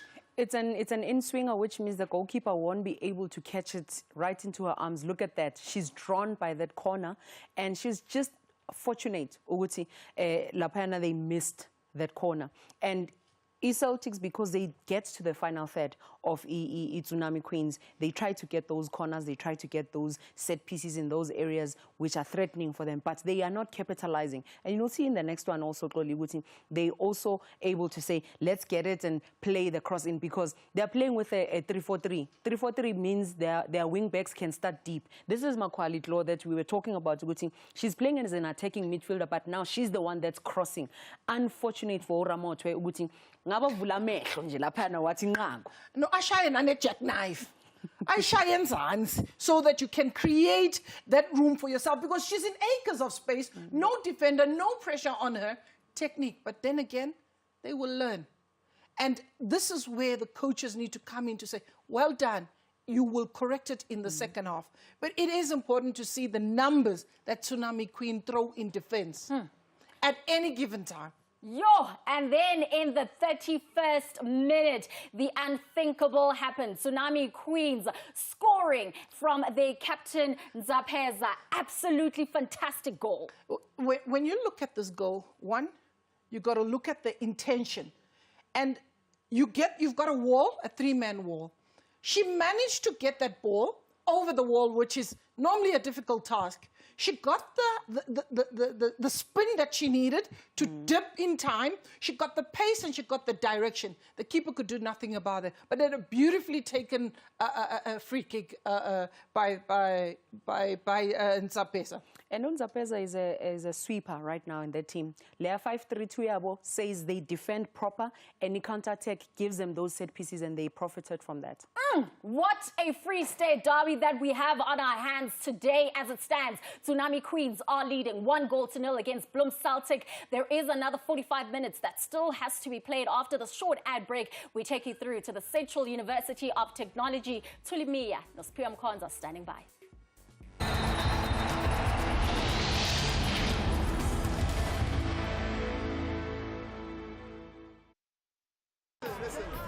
Dan, I know that meat looks tender, but not so much when your chest is burning. Remember the last time? Yeah, wow, bo, iring had been mumani. Ngashi, in any situation, Eno gets to work in 6 seconds to relieve the 6 symptoms of heartburn.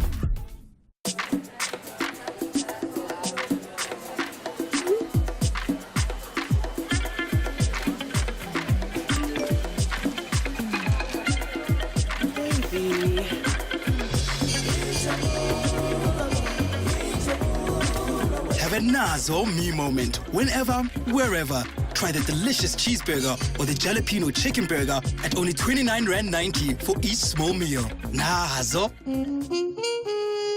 Use Sensodyne Repair and Protect with Deep Repair. The science is pretty amazing. It really goes deep and repairs tooth sensitivity. The science is there. It's going to improve their quality of life in a big way. So this is the first thing I recommend.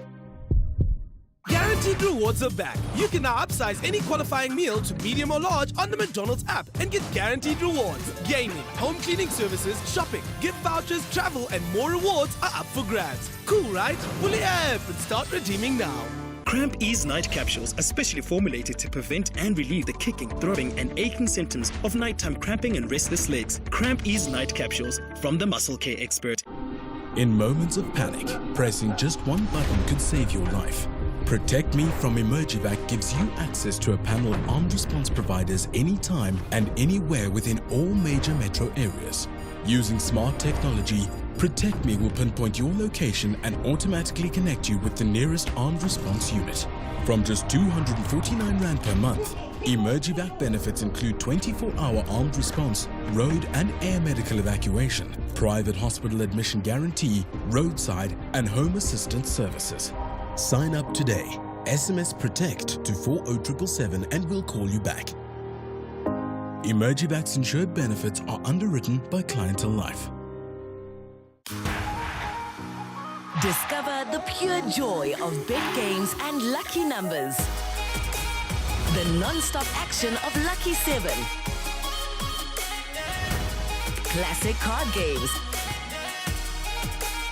And every daring roll of the dice. Along with the chance to reach max payouts that climb as high as 15 million Rand. Visit betway.co.za. Spawn.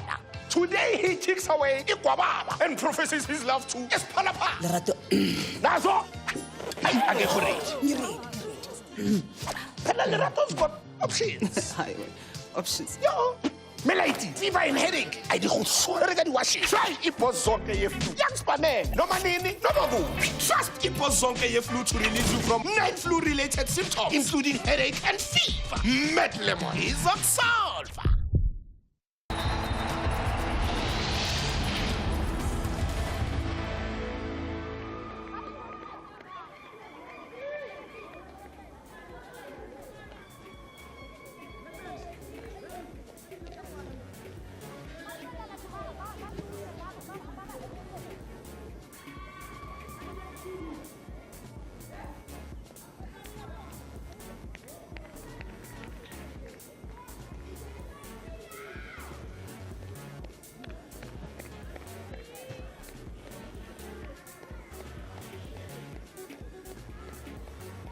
Isombe esesibili ke la Central University of Technology. Awumdlalo ke siyeke kulona ke ikhefu. Abekhamba phambili ke iyona ke iTsunami Queens. Akegoli ke elodwa ke eqandeni ke asibone lesombe ke esesibili ke ukuthi izinto ke zizohamba ke kanjani.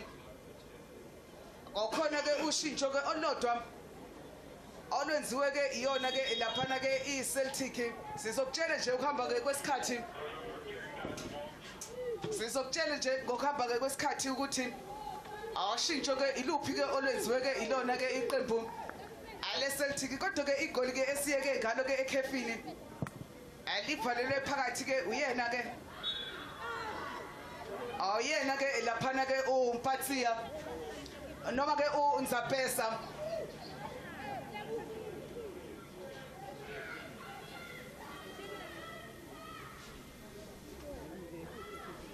Alona ke lo shintsho.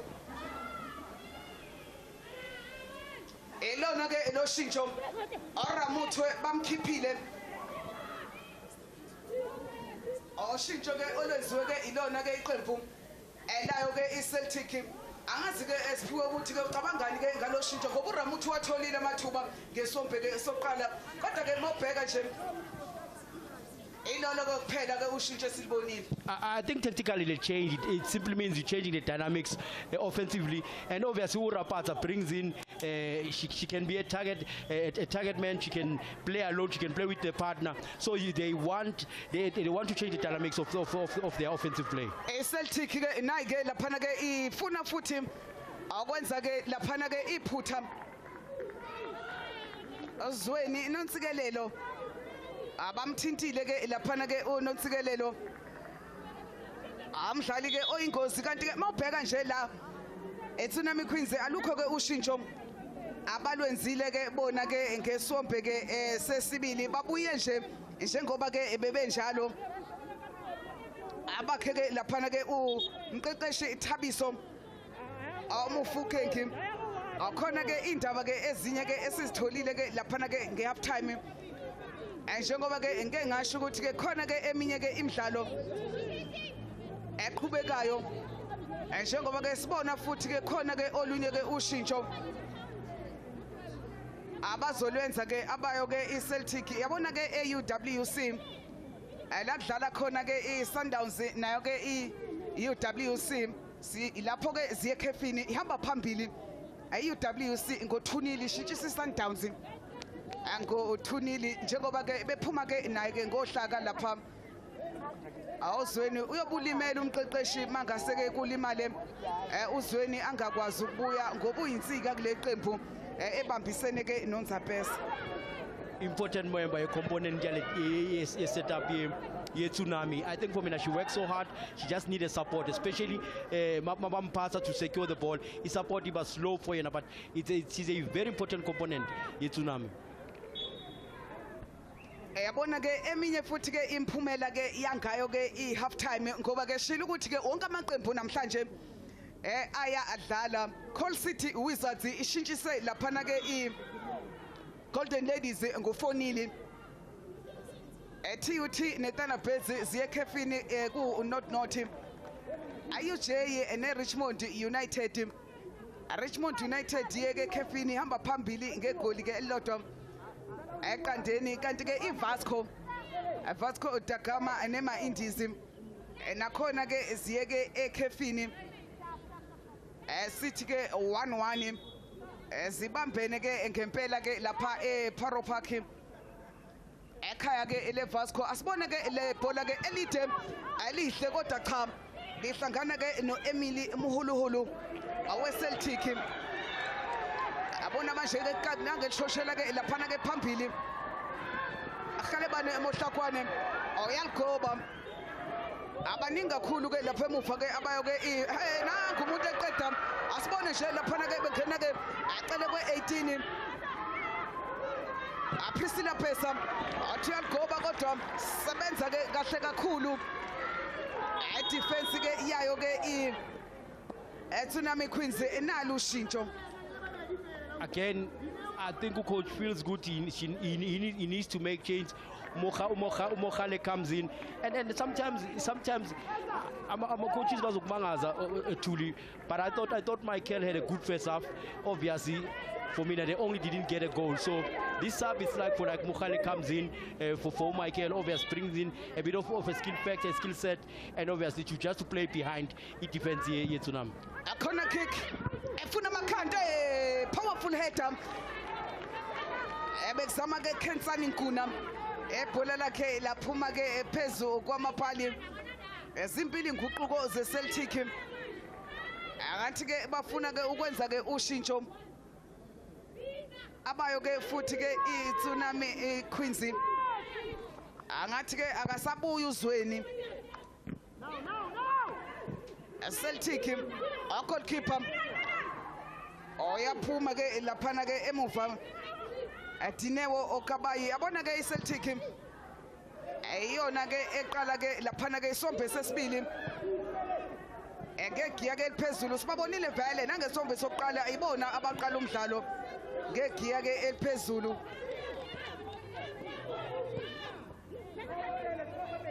akodwa ke igoli ke lutho ukuthi ke balithole Mpasiya phasa kahle Mpasiya unikeza Amolaba obecwilile ngesombe ke esokuqala Kodwa ke ngiyacabanga ukuthi into eyenza ukuthi acwile uMolaba ukuthi namhlanje bamdlalisa njenge-winger kanti usebenza kahle kakhulu uma edlala lapha ngemuva kwe-striker. Sikhulumile ukuthi she needs to play closer to Uzweni. Most if you see season mayiqala, that's how they played, and you could see uMlaba shine.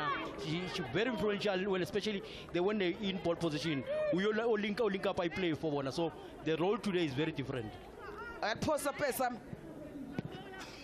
oyavimba ke yena ke Molaba alibeka phansi kamnandi uyalungisa ke lapha Janet Mukota oyaphuma ugoalkeeper awusenokuzethemba ke manje ke Dinewo Okabayi.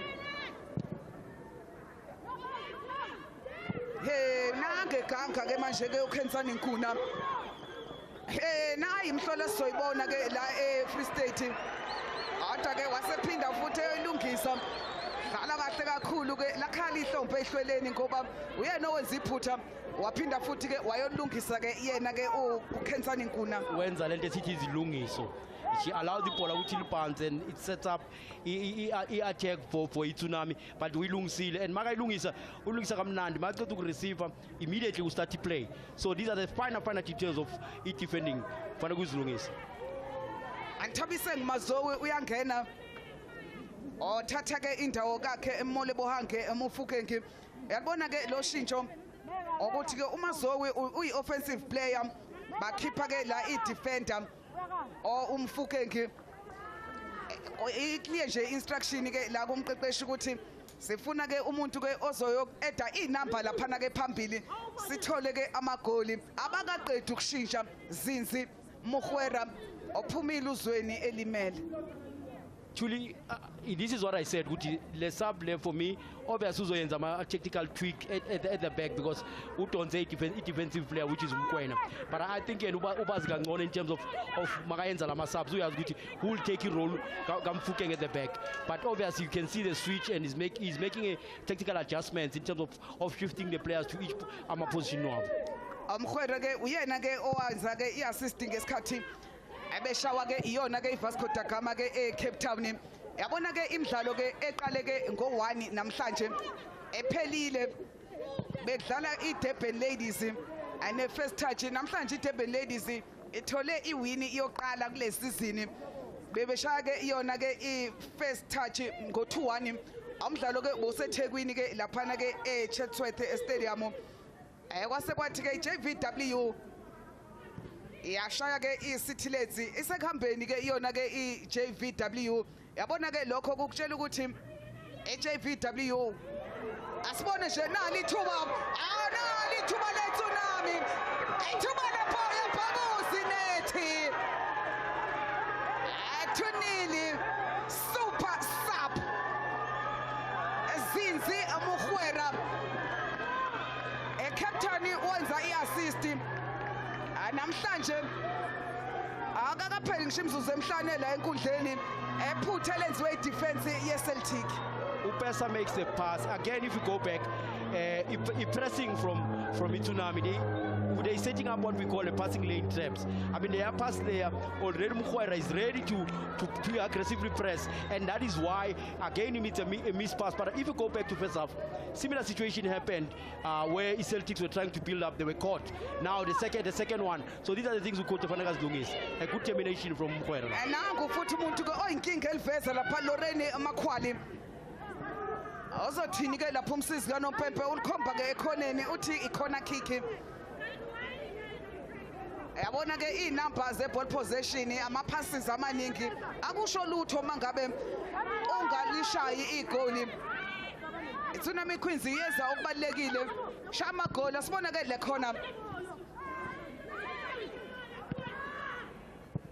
Ayalithatha ke ugoalkeeper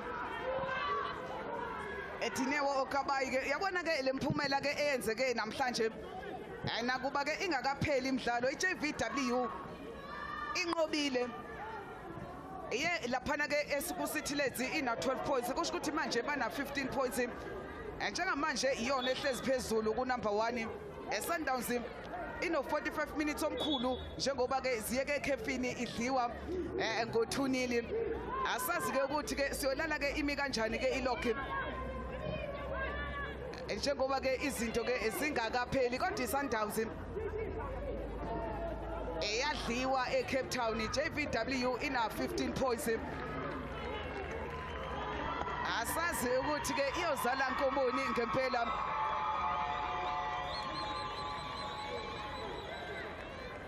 Amokhale ungene ke khona ke kulesombe ke esesibili.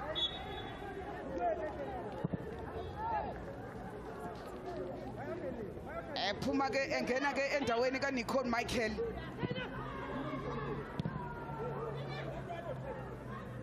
Athunili hamba phambili i-first touch noma ke la iTsunami Queens Celtic eqanda Mokhale ejubane awavela waphasela izitha vala ke laphana ke uzweni akutatazelwa laphana ke kozweni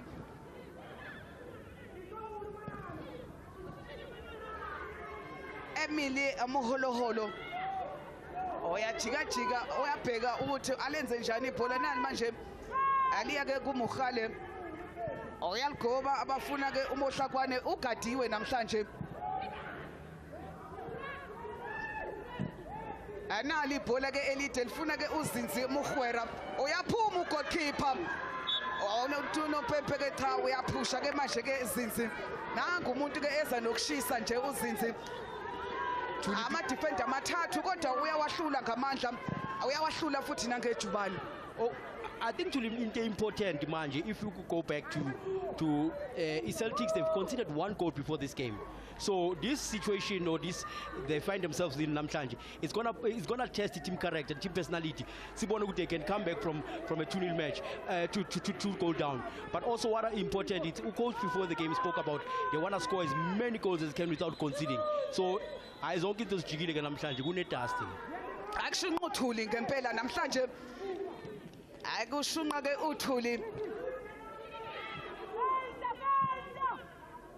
Cynthia Amakete odlala laphana ke eswini ke sayo ke iCeltic captain yabona manje ke usehlehlile uNzaphesa amtshelile umqeqeshi ukuthi nali ithuba ke leCeltic asibone ke leli bhola ukuthi lenza njani akavele ke laphuma ke kude ke namapali oLorraine ke emphambanisa nalo ke goalkeeper uzothi konakalephi ke manje kule defense iyayo ke iTsunami. These are the situations that were happening to first half. Anything that is played behind the defense and it finds Abo. Remember first half they do Ramutwa who will get those situations. They do Michael, they do Mutlokwan. Again, man, the second half, this is what Utabiso Mkwena, coach Tsunami needs to fix. That high line, important. The timing here is very important because anything that is played behind the defense, if you feel like a heavy corner, you need to be able to try to recover. It needs speeds also from the 3 center backs left. Lorraine Makhwali oyena ke okade ephambanisa ugoalkeeper ke enebhola Janet Mkota center back eyeqembu ke leCeltic oyazi ukuthi ke wenzeke iphutha ananga umqeqeshi awubambi intambo ke namhlanje ke David Ehlanyani ngathi ke ufike ngosuku olubi ke namhlanje ukuthi ke abambi intambo ngoba ke iqembu lakhe lidonsa kanzima kanti namhlanje ke Thabiso Mfukeng ezinto ke ezibukeka ngathi ke uzothola iwin yokuqala akuyona ke le season bayashintsha abeCeltic but akusiscam imesh esiyenza namhlanje Tsunami 2 Celtic 0 so akusiscam le imesh esiyenza namhlanje yashintsha eyona ke iCeltic ngena manje enomtsheke shintsho ke olwenziwa ke uyena ke David Ehlanyani 60 lapha minutes ebhodini asho ukuthi ke 30 minutes yena abafuthi benikeza ke umuntu ko oyinkinga azinzi Muhwera akodwa ke ibhola ke kuthiwa eliphumele ke ngaphandle yabona ke ubukelwa afuzile uyena ke abamkhiphile kwangena ke uNomtsheke anange manje ke eliveza Mohlakwane ngakwesokudla ecelwe ehlaba alase ke belithatha ibhola ke belikhiphela ke ngaphandle corner kick iyayo ke iCeltic ana kade liveza ke ngempela goalkeeper awenza iphutha balibeka ke phakathi nayi khona hey madoda yabona amagoma ngekhanda iCeltic istrong kodwa namanje itarget ayishayeka angazi ukuthi free header yesingaki futhi ba powerful kodwa itarget kunzima ukuthi ke bayishaye obheke namanje. But now Tsunami is helping the situation with how they set up when they're defending a standard situation. Celtics, this has been the story of their day in Namhlanje. They've been missing a target, good connection in terms of standard situation, but they're not finding the target. So Tsunami needs to work on their setup, especially when it's defending standard situation. Uyabona nje ama-goal attempts iCeltic iwaphethe 11 kodwa ke 4 iyona ke laphana ke iTsunami amabili on target njengoba ke iscore sithi 2-0. Throw in kuthiwa ke abaphose abayo ke laphana ke iTsunami Queens Lorraine Amakhwali udlala lapha eswini no Cynthia Amakete ukapteni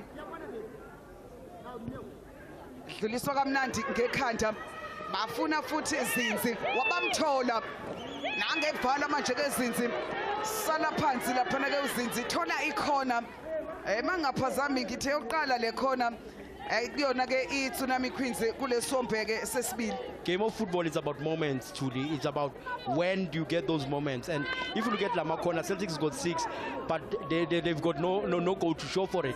And he won Tsunami. It's all about the moments in football. And those moments needs to be for you to be successful. You only successful when you're getting a goal from those moments. Asibone nje le khona ukuthi ke bazokwenza njani ke abayo ke laphana ke iTsunami Queens. Ntsapesa oshaya ke igoli ke lokuqala oyayiphakamisa efuna amakhanda kodwa cha yabaceza bayabuya futhi ke abeTsunami Captain Ntsapesa bamvala maka kahle kakhulu ke laphana ke emuva manje ke uMolaba ayaphinda futhi ke uMolaba oyazinikela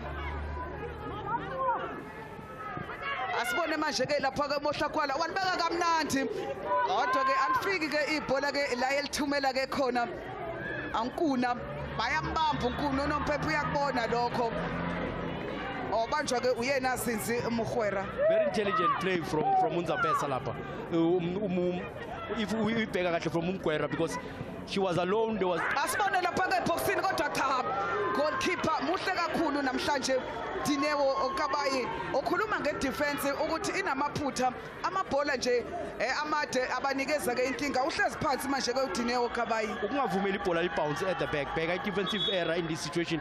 There was no way it can be an offside because obviously uHatebe touch ibhola as a defender yeTsunami, so there is no offside unlike a goalkeeper uchayisana noMahwali lapha. 24 years yena ke laphana ke uDinewo Okabayi njengoba ke hlezi phansi goalkeeper ke osuka ke laphana ke uzalelwe ke eqwaqwa othintekile ke ugoalkeeper wayo ke iTsunami. Bengisakhuluma ngalento ukuthi iTsunami they are very clear with their patterns. I mean but they send more numbers defensively to defend.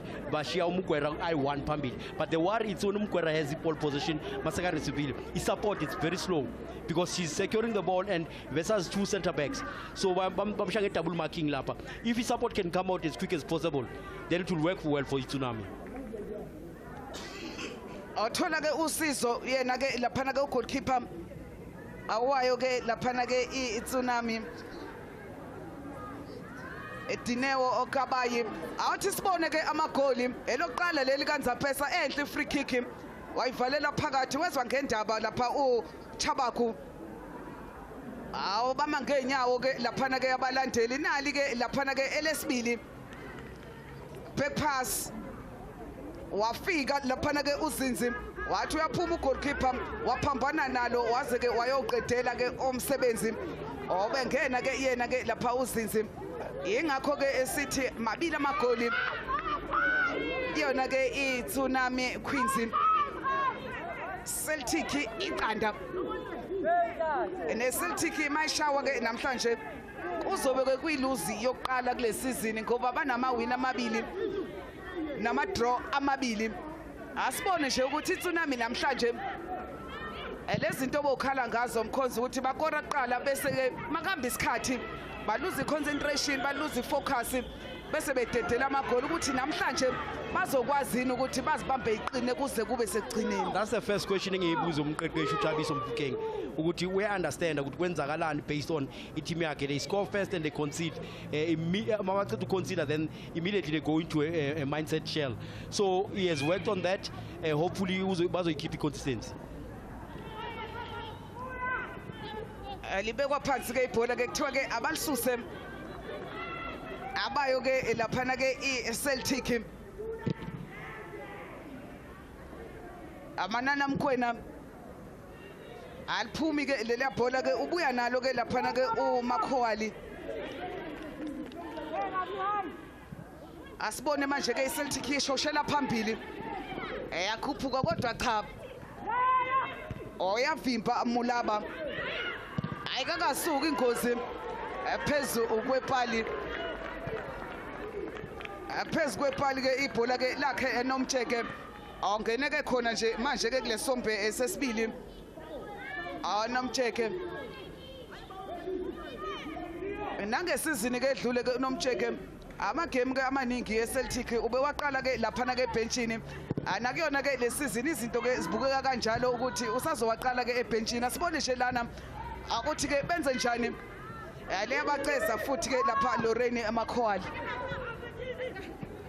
oyazabalaza ebhola liphumela ke ngaphandle throw in Celtic baliphosa ngokusheshsha dlala kamnandi Lorraine akaphasi kodwa Lorraine yabona nje inkinga nje azifake kuyona othi nompempe umdlalo uqhubeke.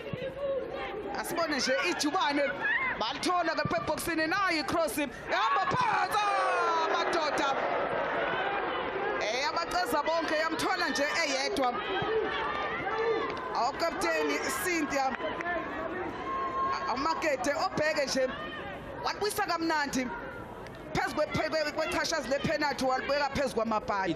It's a penalty set up. Rapaz a good cross on the left hand side. They break on the left hand side. But I thought Makete could have done better. Iposha Kepodi also was leaning backwards. If she was leaning forward, she was giving that ball a control. So Iposha Yemen's guti pola le pezula. Asibone futhi ke iCeltic amahla kwane boxini ibhola kodwa ke liyamshiya eliphumela ke ngaphandle.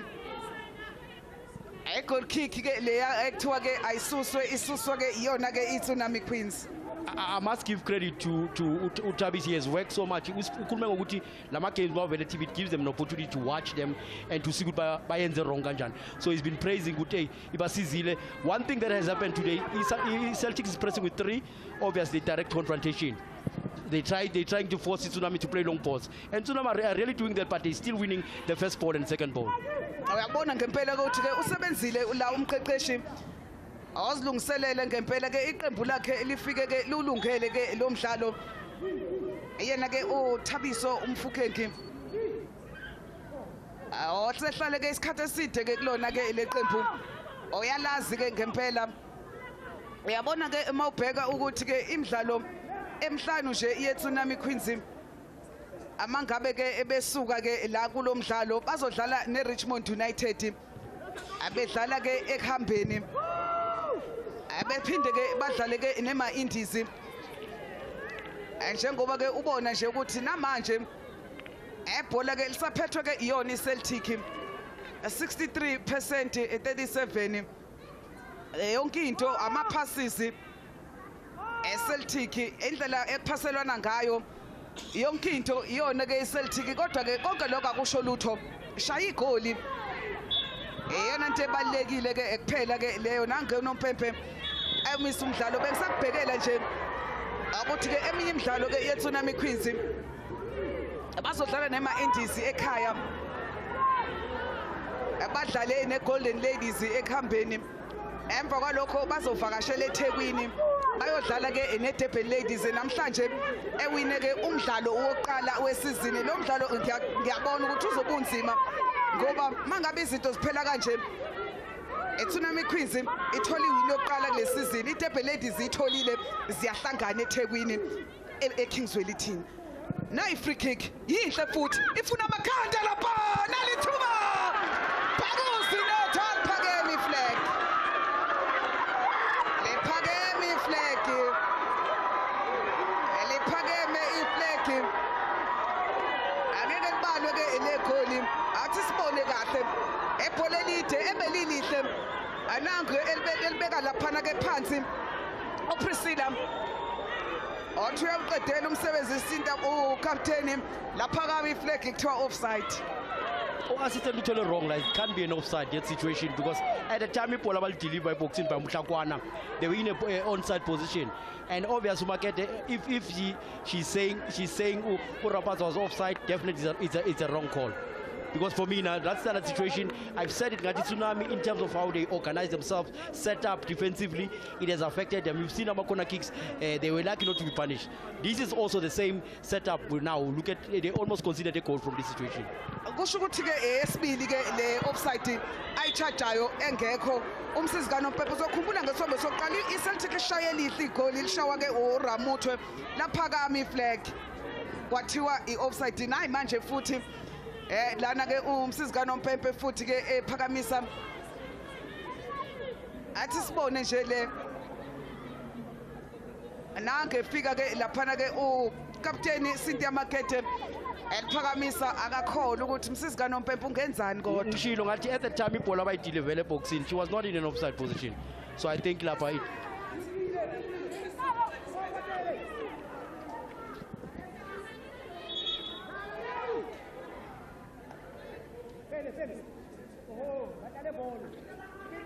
.72 minutes ebhodini nangu ke manje umsizikano Mpempe noNompempe bayokhuluma angabe baxoxani lapha noma bakhuluma ke ngalamaphutha abawenzayo ngoba ayayilimaza iCeltic noma ke kukhona ke okunye ke ababona ke ngawo athi sibone nje le goli ke lokuqala eleCeltic ngemuva ke kwala sibone nje njengoba ke ebeyiqala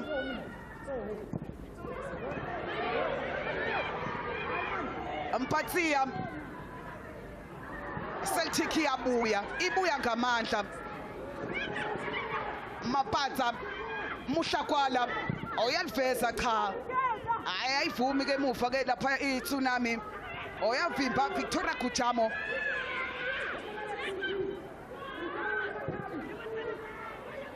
yabuya manje ke iTsunami Manana Mkwena waphasela izitha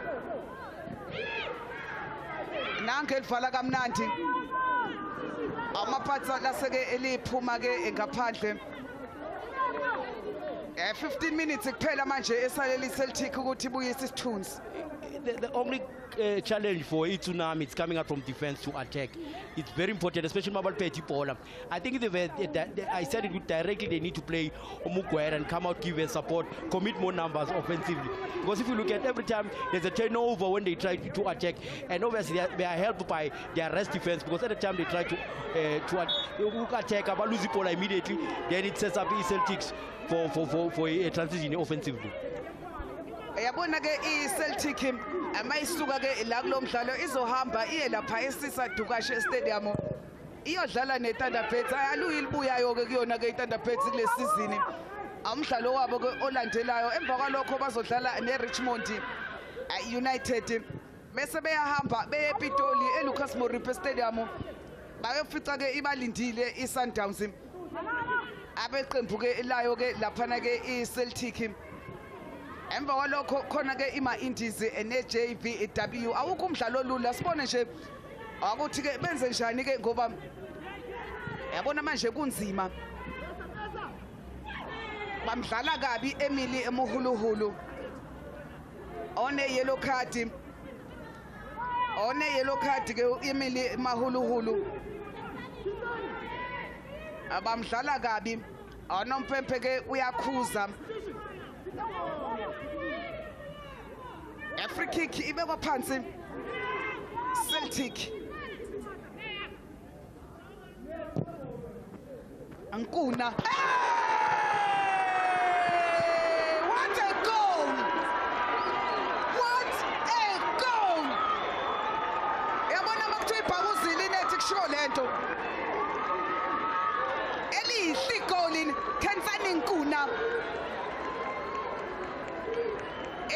eminingi kule season buka nje amshaba amqeda laphana ke uDinewo Kabayi elihle igoli lakhe uNkuna 2-1. I've highlighted when you find a target, this would happen. A good conviction and precision, direct free kick from Unkuna and umtholile umtholile umhlafunile in that situation.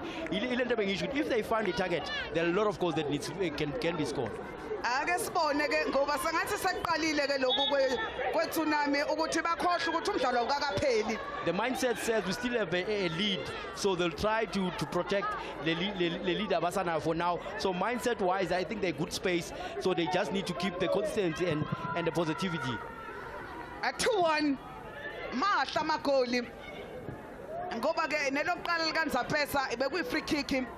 Akusho ukuthi amagoli ke amabili esiwabonile kulomdlalo aqhamuka kuma set pieces ebese ukuthi ke elikazinzi ke lona ke liqhamuke ku open play nanke yena uzinzi eljaha ke ibhola kodwa manje isolated awusedlala nje yedwa laphana ke phambili angazi noma ke ukonakale ukuphuma kukazweni njengoba ke uyabona izinto manje seziqala ukuba inhlakanhlaka kuTsunami Queens. I think the principles are still the same. Nozweni there'll be times where azoba isolated. That's why Umgwera, she's isolated. We spoke about Umlaba needs to play more advanced role, but today you can see with Tropela on the left hand side. So I think the principle is still the same from Coach Tabis. Good to know hlala lapha wena sokusevisa wena secure and then we'll join you with numbers.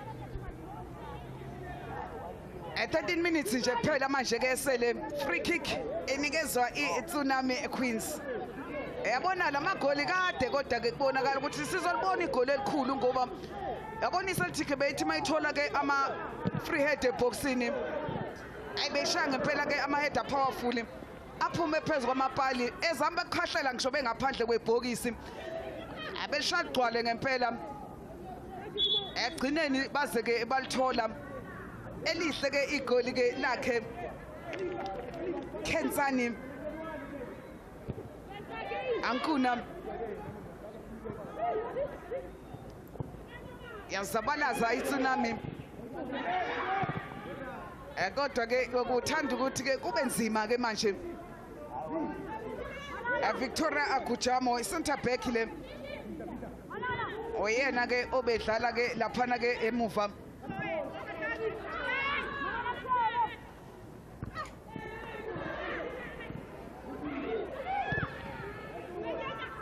Amokota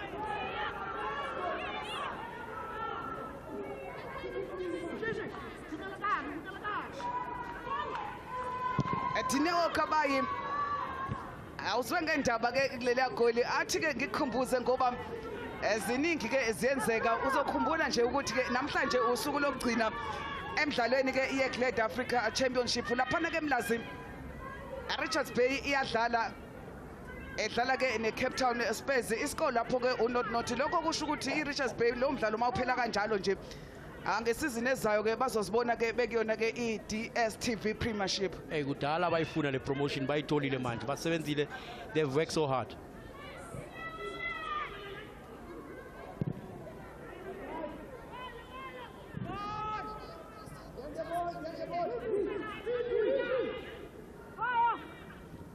Asibone nje ukuthi ke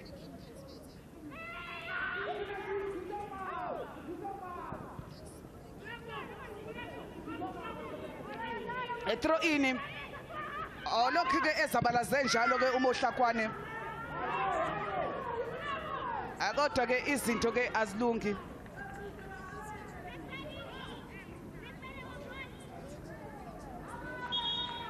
ohlezi phansi ke lapha bamthintile yabona nje ethintwa ke uyena laphana ke uLorraine noMpepe ngeke ke aze kavume 10 minutes kuphela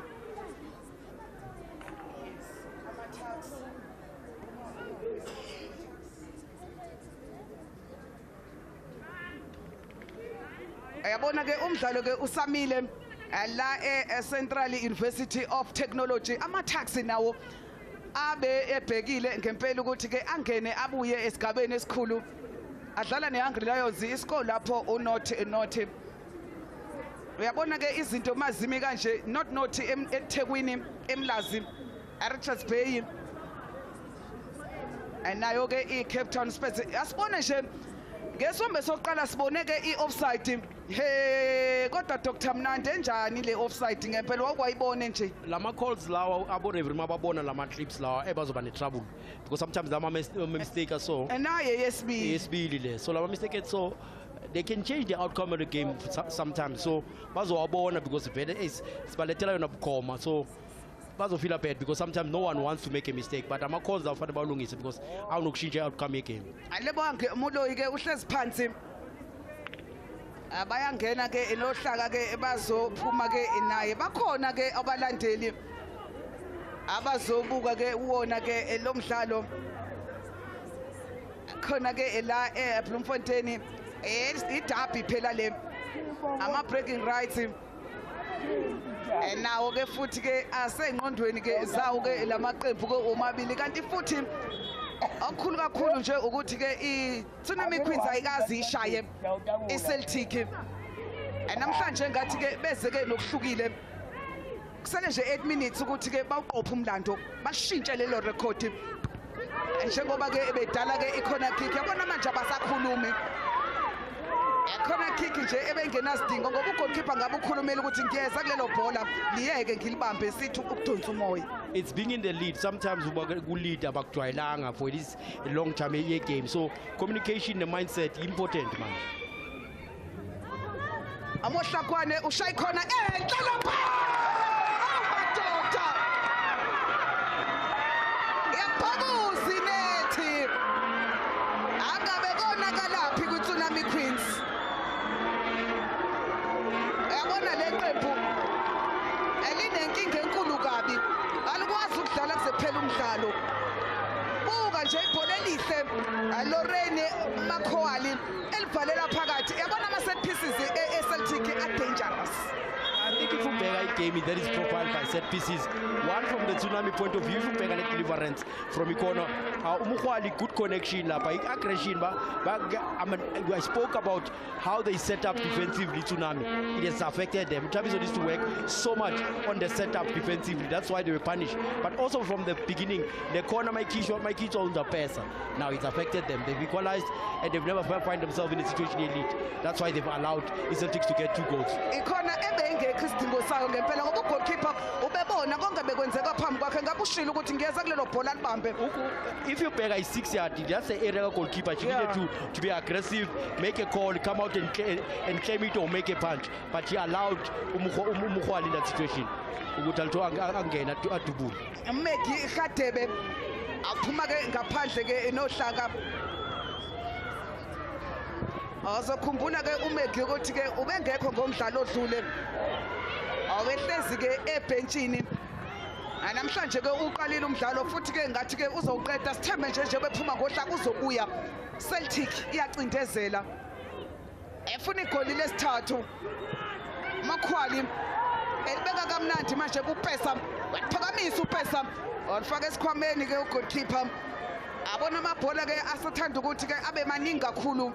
Ayekuleli yapali ke layo futhi ke iTsunami Queens umqeqeshi uthwele kanzima umfukenki uthwele kanzima la umqeqeshi weCeltic ngoba bakwenza kahle konke inkinga nje enkulu ukudedela amagoli sekuyophela umdlalo.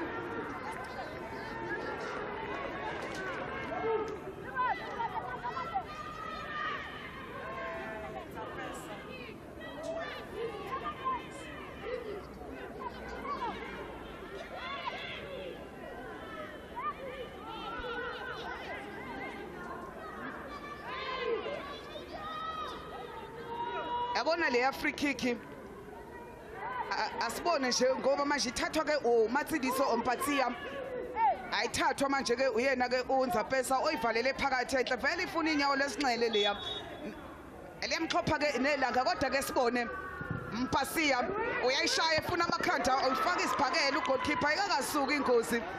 Yabona ke makhulu ke defense ekhulumayo ilento ebekufanele bayenze abayo ke la iTsunami ngesikhathi bedala ikhona engenasidingo. Goalkeeper ke ngala ke uNtambo Chaba kukhulume kahle nedefense yakhe kuyonakala. Nangu ke manje ke lapha ke Priscilla Pesa ebhola ke lase ke elimshiya Yabona ke laphana ke ama shots on targets.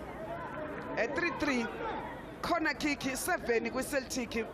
1 kuyona ke laphana ke I Tsunami Queens. More attempts but not on target. So Celtics needs to work on their more on their target all the time, because if you look at the 15 shots attempt but no 3 on target, it's not a good return. Uyabona ama cross 30 Celtic kwawu 5 kuyona ke I Tsunami.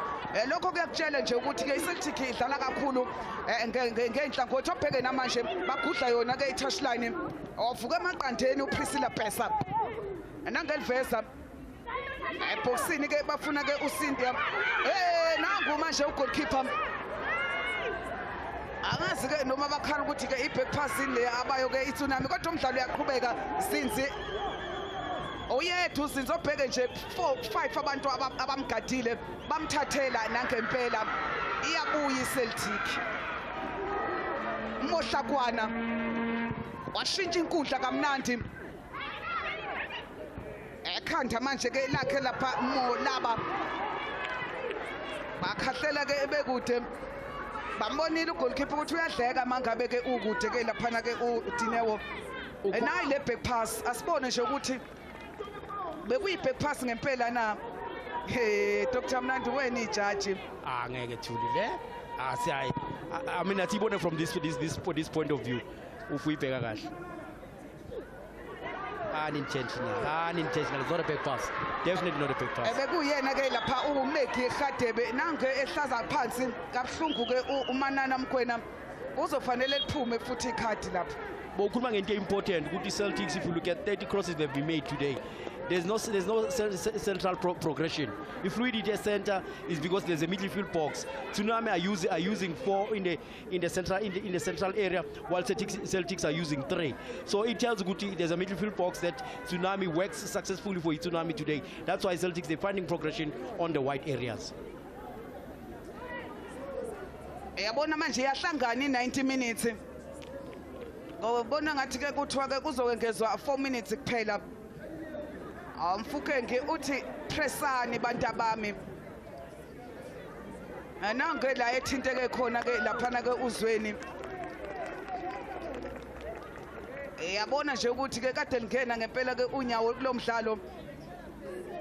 Enhlangothi zonke beliqinile akekho kade efuna ke ukulibamba lwakhe. Ayikho ke sinama tackles ke amaningi ke kangaka. Akapsile ke ehlungwani ke lo laphana ke kapsile ehlumbani lo okade umbona ke lapho ke isithombe sakhe uzomkhumbula ukuthi awayeke umdlali ke weqembu ke lesizwe abanyana awukhona ke la kulona ke iqembu ke layo ke iCeltic. Umdlalo uyaqhubeka isikhathi siyaphela. Iyaphuthuma iCeltic. Aloreni Onompempe ngeke ke aze avume lapha. Angeke ke aze ke avume. Mukhale odlale kabi. Oyasukuma ke lapha ke Mapatsa free kick. Angazi ngoba ke sebekhombisile weakness yabo abeTsunami ukuthi ama long balls, ama set pieces abanikeza inkinga nayi ke manje beyidala futhi Mohlakwane ophezukwalo ke lele bhola zama ukushaya lapha ethuba kodwa ayavimba ke laphana ke emuva Victoria Gujamo throw in yasondela iTsunami esondela ke boxini layo komaka nje ayekuye boxini ke layo throw in futhi ke iyayo ke iCeltic. Wafu umuntu amaka kahle kakhulu ke lapha uzinzi kodwa akasuka ingozi nali ibhola lapha oyaphuma ke ugoalkeeper chitha isikhathi manje hlakaniphile ugoalkeeper uthi ke kunokuthi sidliwe ngcono siwuthathe lo 1 point. Apart from that there was no reference point ukuthi angadlala ibhola phambili. It was clever lapha ngokulala ukuthi just ukuthi umugwera khona ukupushela phambili because they've dropped all the numbers now to try to defend. Very intelligent play from goalkeeper lapha. Obuyile ke noMegi Khadebe abethintekile ke ubuyile Celtic manje indezela kwemzuzu yokugcina Lorraine nakhe zama ukushaya lapha phezu kwepali.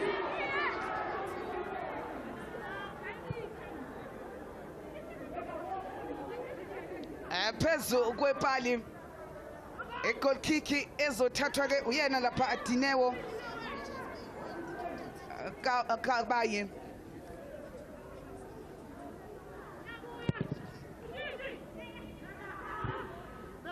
Singise center Khatebe lamfica nje eyedwa ke lapha Lorraine. Throw in imzuzu yokugcina.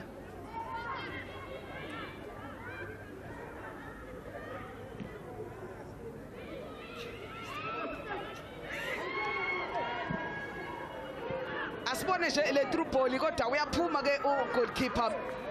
Yabona ke ezibuya ke eThekwini eMlazi ezithi ke umdlalo obuphakathi kweRichards Bay and eCape Town Spurs uphelile ngedraw ka-not lokho nje ukubeka ngokusobala ukuthi ke ompetha bayo ke iGlad Africa Championship eRichards Bay FC ngesizini ezayo izobe ke idlala ke kuyona ke iDStv Premiership kusho ukuthi oMataxi sebeyozama laphana ke kuona ke ama playoffs.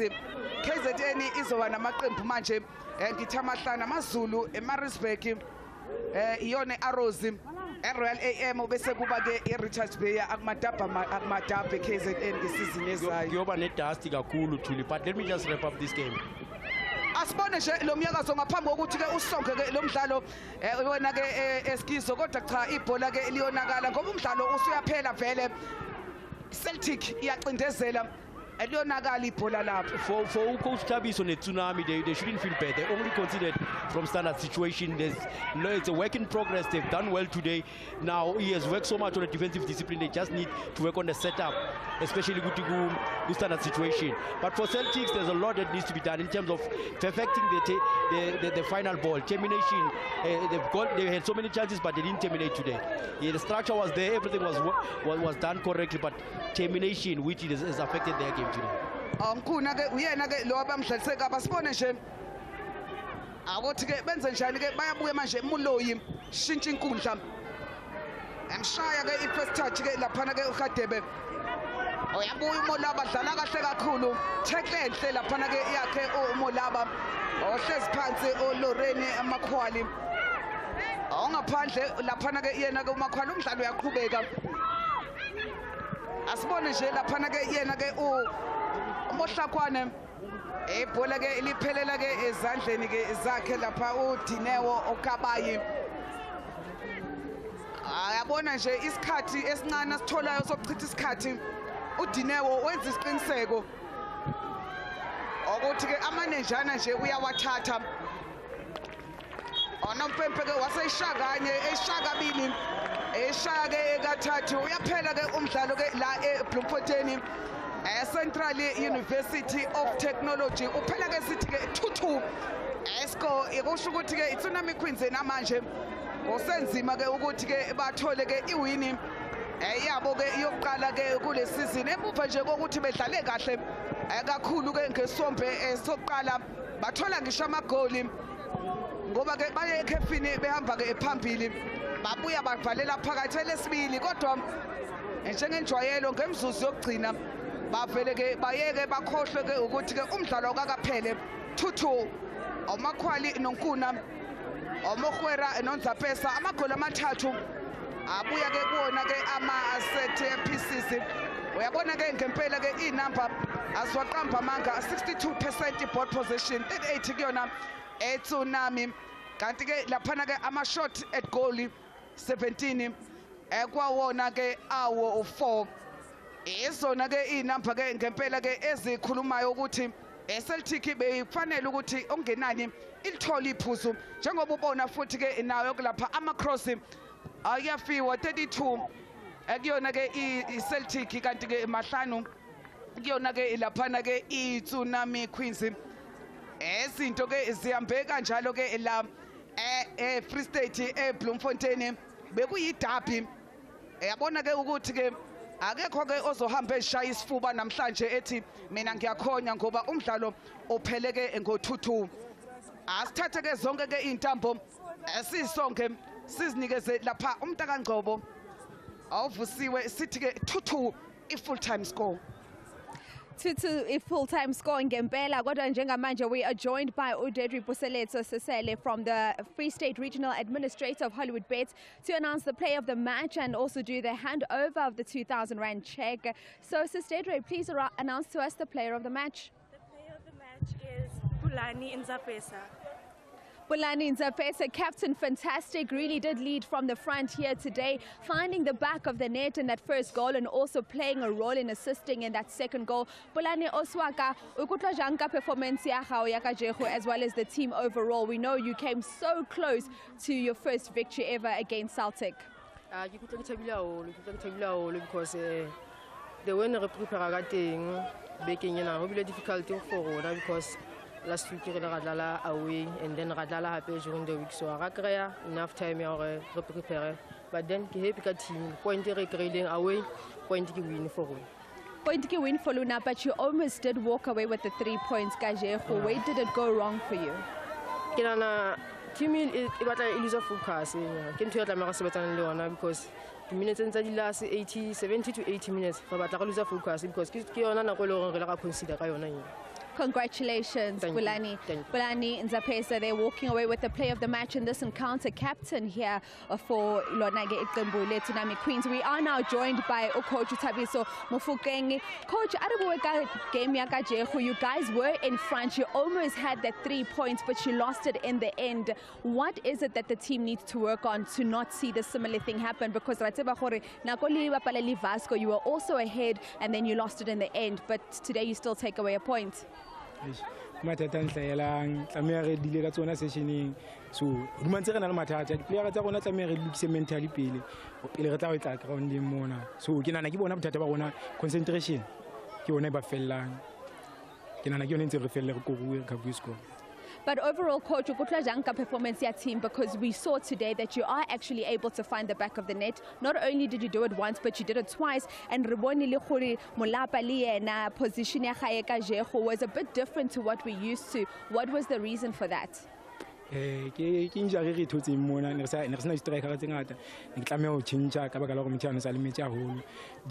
player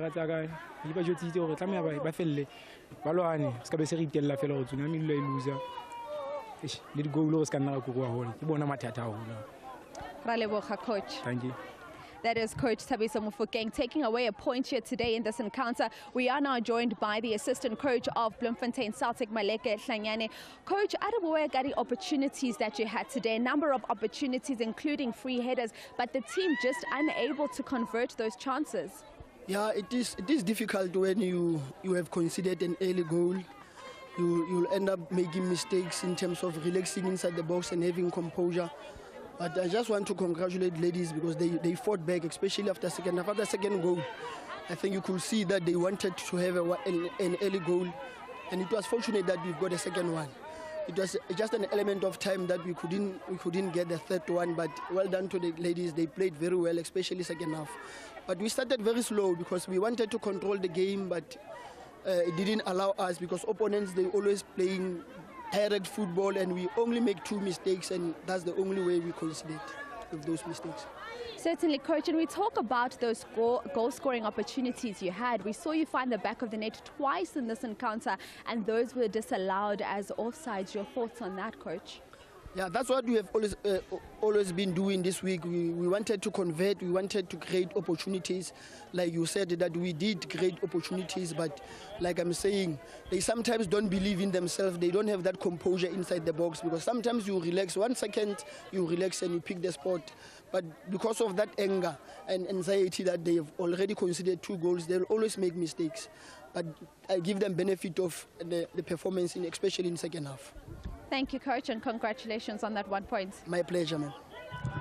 All right, well, that's how we wrap things up here at the Central University of Technology out in the Free State Province, and what was really an exciting Free State derby between Bloemfontein Celtic as well as Tsunami Queens. Queens really coming so close for the first time ever to securing 3 points against Bloemfontein Celtic and walking away with the bragging rights. But as Coach Mofokeng has said, a lapse in concentration is what really did kill the team here today. They actually gave away 2 points because they could have walked away with 3 points in total, but that's how the game ends. And for iCeltic, coach, assistant coach uHlanyana uyasho ukuthi iqembu lakhe alidlalanga kahle ngempela, but what he does admire is the spirit and the perseverance that the team had in being able to come back from 2 goals down. And on that note, we wrap up the action here at the Central University of Technology. This is how it ends: Bloemfontein Celtic 2 and Tsunami Queens 2. We now take you through to an ad break, and thereafter we give you a final analysis of today's game. But for myself, Vusiwe Ngobo,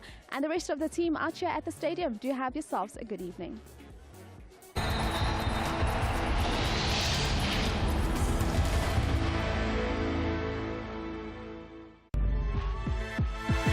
Dive into our world and bet on an oasis of incredible casino games. Take home a briefcase with payouts as high as 500 times your bet in Deal or No Deal. Or join Gonzo's Treasure Hunt in a first-of-its-kind live game show experience.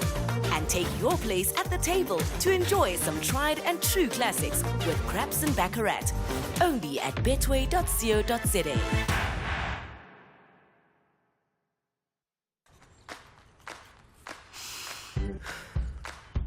Today is going to be a big day. Why do you always say that? What if today is the day that my boss finally notices all my hard work? Did you draw these? Yes, I did. Come by my office. Okay. Wow, that's so cool. Yes, and today you could score that winning try. Let's go.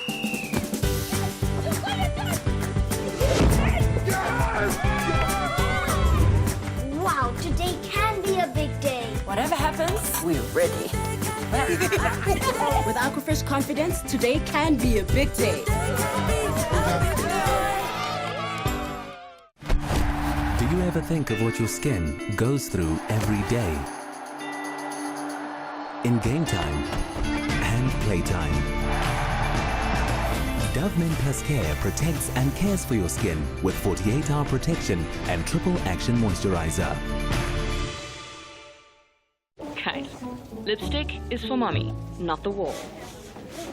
Children, they are cute no matter what they do. But there's nothing cute about fever. Calpol starts to work on fever in just 15 minutes. Trust Calpol to work on fevers fast to bring back their cute smiles.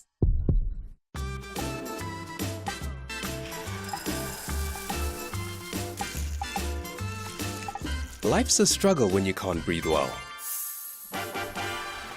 Fortunately, Otrivin unblocks in 2 minutes and helps you breathe better for up to 10 hours so you can have a better day and a better night. Breathe your best with Otrivin. Also available in Otrivin Seawater with aloe vera.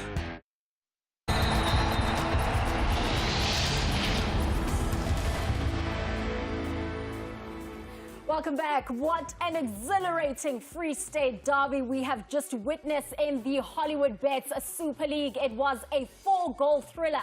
Tsunami Queens were leading 2-0 at the halftime break. We thought they were on the brink of making history by snatching their very first victory against Bloem Celtic, but it wasn't to be because Siwelele came back stronger in the second half, and now they walk away with a point apiece. But for Tsunami Queens, this is the very first draw that they have against Bloem Celtic, so also history in the making in that regard. I'm Xolizondo, still joined by Simpiwe Dludlu and Gloria Brown. What a Free State derby. Sishilo, it's going to be goals galore. It's going to be a lot of action, and that is indeed what we saw. Hela yalo. I think the most important thing was how both teams were able to feature against each other with such an emotional game, because it can't just be emotional. And I think coach where Tsunami said it, but psychologically he still needs to work on his players, because game management and concentration is what lapsed in the second half. And you look at the Celtics, they suffered the same thing in the first half. So whoever that is able to correct their mistakes as quickly as possible in the game, whether in a formation, the types of players that you've put on the field, and the pressure that you put against the opposition, that will always tell a story for you to say, how are you going to win the game? And if you draw, how do you draw? Congratulations to Tsunami Queens, because it means the 5-3-2 at the back is working for them, because they're able to be very solid in defense, especially in the first half. In the second half, they started cracking, but I think it's something that the coach will have time to fix when they have time, because Manje, they have a whole week to prepare for the next match. It really was good for Tsunami. At least now they have registered their first point in these 5 games that they've played. Godwa Masbega at Bloemfontein Celtic. This is now their 3rd draw. Their 3rd draw, and I think also for the coach, he was taken aback a little, maybe surprised by the opposition, that is Tsunami Queens, who continue to grow in each and every match. They might not get the results they're looking for, but they really are a team in progress. They are work in progress when you look at what the coach does with the players. But for Bloemfontein Celtic, very slow start in the first half, coming alive in the second half, the coach making a good diagnosis of the problem. And that is very important for the coaches, to make sure that you diagnose what the problem is and bring in the substitutes who will rectify what you're seeing as an issue.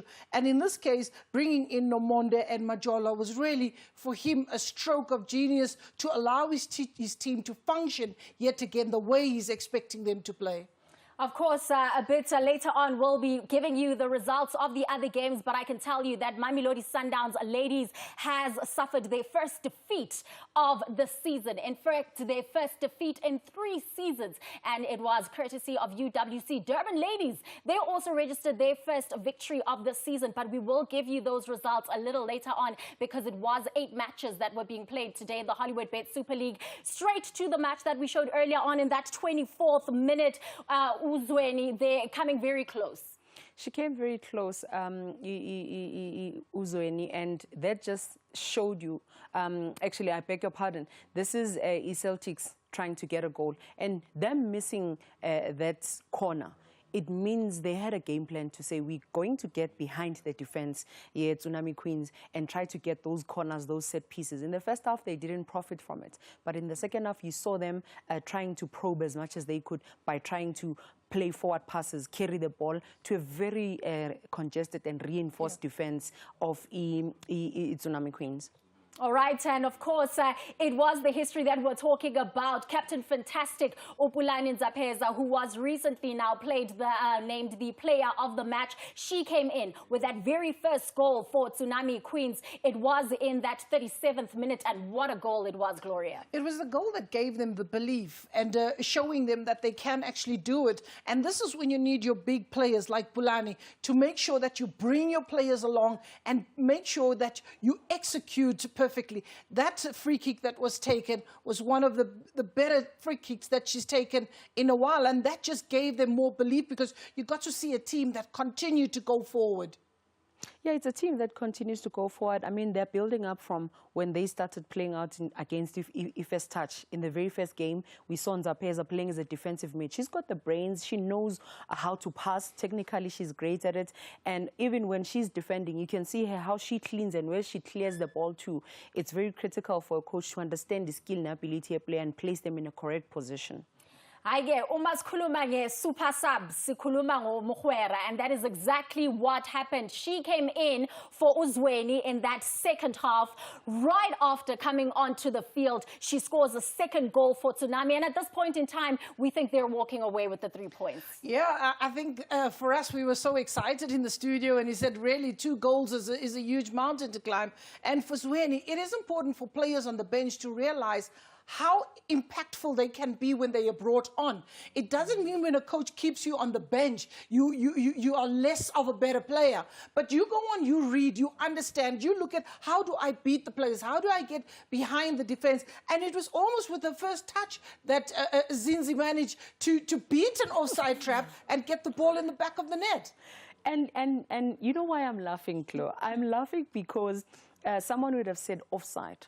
She was in an offside position, but she received the ball from a Celtics player who was trying to play a back pass. Look at that, no pressure whatsoever from Celtics. There, the pass comes, and Ipuma Gufuzile, the left back of Celtics, because lo muntu excited uba hayi coach undikixesha ngokuloba ningene egroundini khe nam ndiyozama uphandile kaloku. And enye into endichazayo ngale team ixesha loba uMaguire last weekend, she was playing as a left centre back. Okwangoku ungenile uzweni uphumile ucoach uthi hayi ukwazi ukhaba, ukwazi utrap, ukwazi uphasa, ukwazi ubaleka, ngene ebaleni wenza umsebenzi, ungene as a striker and wenzile umsebenzi kaloku. And yiloo nto ebalekile uba i-coaches understand uba where can I put players, where can I draw them to different positions and still get a result. But not only that, kuthiwa dlala according to the whistle. And you saw Azinzi going in there. She just went on instinctively. I don't even think she even realized where she was and whether there were elements of an offside. And one player who has scored for Bloemfontein Celtic, Cynthia Magete, came so close in this instance. You know, she could have brought back Celtics into this encounter in that 58th minute, and she will rue that missed opportunity there. Yeah, Umakwali will rue this opportunity, and this is how she gets to bypass the defense. Look where she's coming from. She's coming from right in front of the defenders, breaks the line, and just was unfortunate to Guti. She kicked it up instead of trying to score. And this was a sign, clearly, Guti. Bloemfontein Celtics, they are pushing more numbers forward because they started with a 3-4-3, and then now they were pushing even further up to say, let's have two strikers going in there. Umakwali went in, and then also they brought on Urapata, who was now pushing and making sure Guti Ama defenders where Tsunami, they don't get enough time to clear the ball. This was a clear sign and an indication Guti Kolilieza for one. I think also, Coach, what we saw in the second half was a more determined Bloemfontein Celtic side that played with the high press, pushing and forcing the errors from the opposition. Now, this is what we talk about, the experience of Bloemfontein Celtic, who've been there for quite a long time, but also for a player like Lorraine Mukhwali there. She was very persistent, even earlier on. She was part of a melee that had a disallowed goal, but here she is again, getting into the right places, making the right runs, making the right noises, and that is a kind of player that you need to actually mark with caution, because should you give her the room and should you give her the space, she will be able to punish you. And these are the little finer elements that the coach will be working on, because she's certainly a player that's got the qualities that you need for an attacking player. Absolutely. Bloem Celtic, they were pushing, they were pressing, and indeed, after knocking on the door for a couple of times, they found the back of the net through Nkuna, and what an important goal it was in that 76th minute. Important goal it was. That can also be a goal of the week for me, because Tsunami were pressing very low. They had a low block, and in them having a low block, it means they allow Celtics to push forward. And this set piece here, unkuna bengizomdinelwa ukube bengalishayanga lilanqako. And that's the strength that you have. She's got the height. I've been saying, why is she not going in to hit the balls that are coming in? And because she's got a long kick in her. That long kick has been troubling the defense here, Tsunami. That was a quality goal for her. And even sweeter, Ilanga is against goalkeeper Ukabai. She's short. In her being short, she could not spring up to say, let me just position myself so that I'm able to, touch that ball. It was a well-stricken free kick against the sun. Take advantage of that, and that actually fueled Bloemfontein Celtics, because definitely. I mean, that goal is one of the goals that you can say really brought them back into the match. And I think we've learned and seen that, the last 15 minutes of every match is very, very important phases. Goalkeeper there really was found wanting, could do nothing, because that ball really hitting just at the corner of it, dipping at the right moment. But then again, we're speaking of the coach who looked at what he needs to do in the second half, bring in the right players. You're looking at the decisive phases of this match. We spoke about this team breaking in the last 15 or 20 minutes, and exactly today conceding as well, just after the 80th minute. physical conditioning coming into the equation. You're looking at a tactical sophistication. They were on the back foot in the second half. You then say, coach, okay, what are the mental factors that we can use to break this team down? And the pressure, being the home side, as coach says, the sun coming into the equation. These are the elements that coaches would look at and say, we've done our homework. We know when we move to this side what we need to do. So in football, you need that bench to make sure you make the right decisions at the right time. And Bloem Celtic really continued to show their quality when they scored the all-important equalizer. It came through from Umakauli, and it was in the 83rd minute. And at this point in time, Tsunami Queens, you can even see their body language. You know, we have just let it slip. Deflated, absolutely. But we got to look at the quality of Makoloane's corner taken, getting it, as they say, in the kitchen, where it happens. You can see the numbers. I was also a little bit worried about Tsunami Queens having a lot of numbers, because that creates a lot of confusion. You don't know who's taking care of whom. And you can see everybody standing and watching Bloemfontein Celtic, who knew exactly what they needed to do, and they forgot that they've got to defend right up to the 90th minute. Goalkeeper's height, I think that's played a hard one on them, because she's short. Her timing of coming out, even the corners that she missed in the first half, she was missing them. She couldn't get onto them. And this is an in-swinger.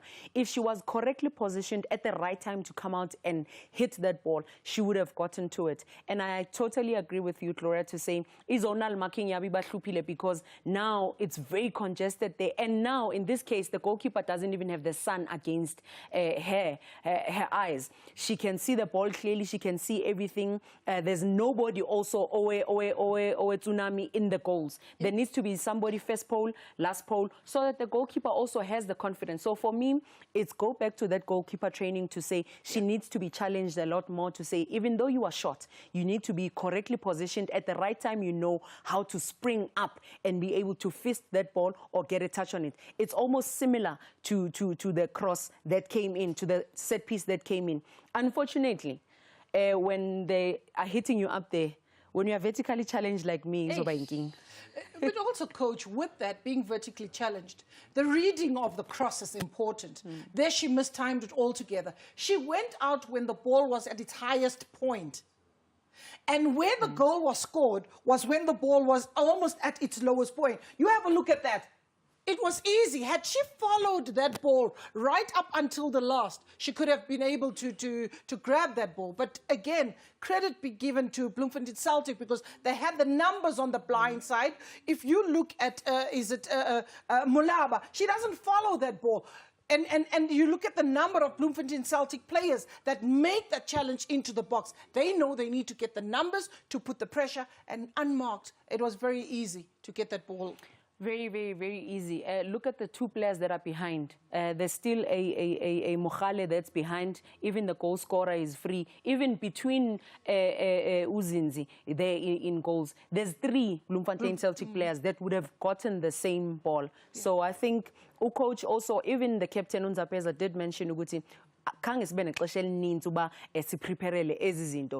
this was a quality corner also coming in from Umahlakwana, because she just curled it inside. And when you're curling it inside, the advantage as a goalkeeper, it's an in-swinger, you can just catch it, compared to out-swingers that are drawing you out there. So the quality of that cross, of that corner, was perfect. Now the big question is, who walks away with the bragging rights of the Free State Derby? Oh, well, umuntu nomuntu akahlala endlini akunamuntu ozobanga umsini. But what have we seen in derbies of late? They all end up in draws. So at the end of the day, asibuye siyodlala ibhola, next round is coming. How angisayiphinde Tsunami bandla? Nkaifa Tsunami hanyani. Yes. Hanyani, because coach yabona, they went away twice. And in them going away twice, the correction ka a day or two in between. Hore ba tlise performance e tjena, ke bona le bona hore ba tla tswela pele ntse ba hola hanyane, because ha ba sa le ko tlase jwanong ntse ba ya pele le moetapele wa bona, coach ya bona o bone hore nka etsa jwang hore ke thibe re se ke be ra consider di game tse ngata hana jwanong tshwantse a etse bonnete ba hore di sub tse a di kenyang ke di sub tse tlo changing game ba ska thola pressure haholo ba kgone ho defender hantle ba be le transition from defense to attack, then you'll see them changing when they go on attacks. Well, after this quick ad break, we show you the results of the 7 other games that were taking place today. Sundowns ladies, their very first loss. Durban ladies, their very first win in this season. It's all coming through right after this.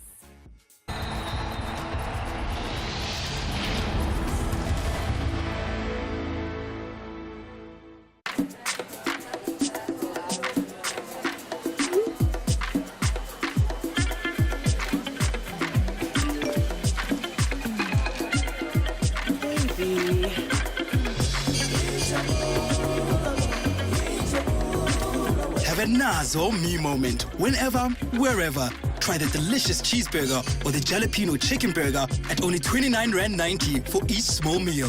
Nazo. Switch to Superbets for SA's first and biggest welcome bundle.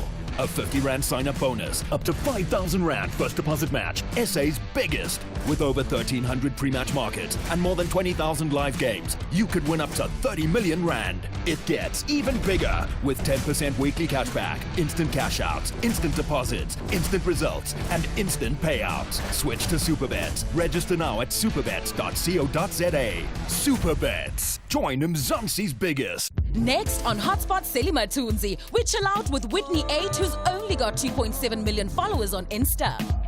Is Pity Pity hitmaker Bobby Cooper graces us with her presence. You know how we do it on Wheels, Siashisa Bear. We feature a Gusheshe. Horses, fashion, good company, and good food come together for Date the Horses in Bloemfontein. That's Hotspot Sally every Thursday, 6 p.m. on SABC1 Mzansi for sure.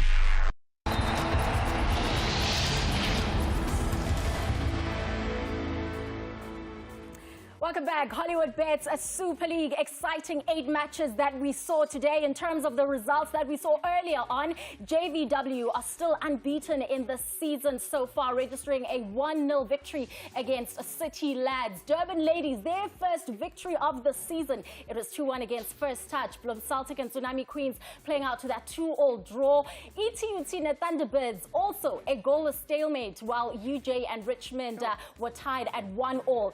That result over there is going to be one that is spoken about for a long time. UWC, the very first team to beat Sundowns Ladies in 3 seasons of the Hollywood Bets. It was a 2-0 scoreline for UWC. Vasco da Gama, the debutants, are still without a victory in 2 outings. Rather, Ma Indies, they won that match 3-2. And for Coal City Wizards, what a scoreline, 6-1.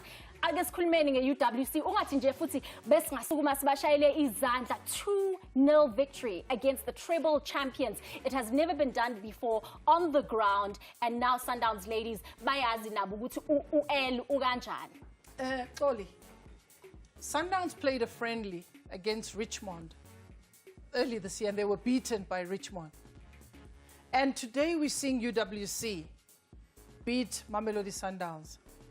It's 2 defeats since 2013. When we talk about the Hollywood Bets, yes, their first league loss in terms of the Hollywood Bets. However, you're seeing a team that perhaps needs fresh ideas. You're seeing a team that perhaps needs a new injection. When you are at the top, staying on the top is very difficult. And for coaches, they need to dig deep. And even with the players, you need to rejuvenate and see how much more can you get out of a player because they've given you your all. This is certainly a wake-up call for Mamelodi Sundowns players to show that other players and other teams around them are trying to get up to their level and are working hard. Perhaps complacency coming to the fold. And it is important for players to go there and know that you got to give it your all. Congratulations to UWC for bringing in a game plan that has shown and given belief to other teams in the league that Mamelodi Sundowns is beatable. And for UWC, it was Uqesi Noholweni that scored. But also for Sundowns, a huge wake-up call. The season is not going to be as easy as the 2 previous ones. It's not going to be easy because teams are improving, teams are becoming better, and there's also players that are making movements in different teams. Others have become stronger, others are a bit weaker. And for me, it's the importance to see Uguti, EUWC did their homework against TUT. They just did not have the next gear. And they won midweek, traveling to Thunderbirds. Then now, and it's all difficult matches that they played. So the dress rehearsal Abaitole with the 2 previous matches, coming into the Sundowns match, they had to come out with guns blazing. And also, Ikoche Sundowns is also building. The left wing backs, right wing backs, they are new players. Striker, Michelle also, those are new players. Andy Ledlamine is not there anymore, was not there in the starting lineup. So that for me says it means Coach Nai is building. And unfortunately, in building, you won't be able to get the desired results, which is a win. But at the same time, what does the score look like? And before Sahamba, I just want to say congratulations to Stellenbosch Reserve League for winning the multi-choice league. Congratulations to Richards Bay, who has won the Clear Africa. Congratulations to Mamelodi Sundowns men. Asibone la kuthekugcineni next November kuzowina bani. Yo! Asithemba ukuthi naleyo congratulations uzohambelana ne-Orlando Pirates because they are knocking on the door of the final. They are taking on Al Ahly Tripoli in the second leg of the CAF Confederation Cup semi-final. That action is happening at the Orlando Stadium, but build-up is going to be happening from the Open View Channel 124 and Telkom 1. Andile Ncube is here, Upumuza Manenje is here, no Morgan Gould, so they are going to be taking care of you in terms of that build-up. So now it means JVW, the Blue Diamonds, are now the only team that has a 100% win record. And right at the bottom of the table, City Lads are yet to register a point so far in the season. What an exciting Hollywood Bet Super League we've had today. Gloria Brown, thank you so much. Simpiwe Dudu, you've been outstanding. The entire team, really par excellence. From myself, Zondo, good evening.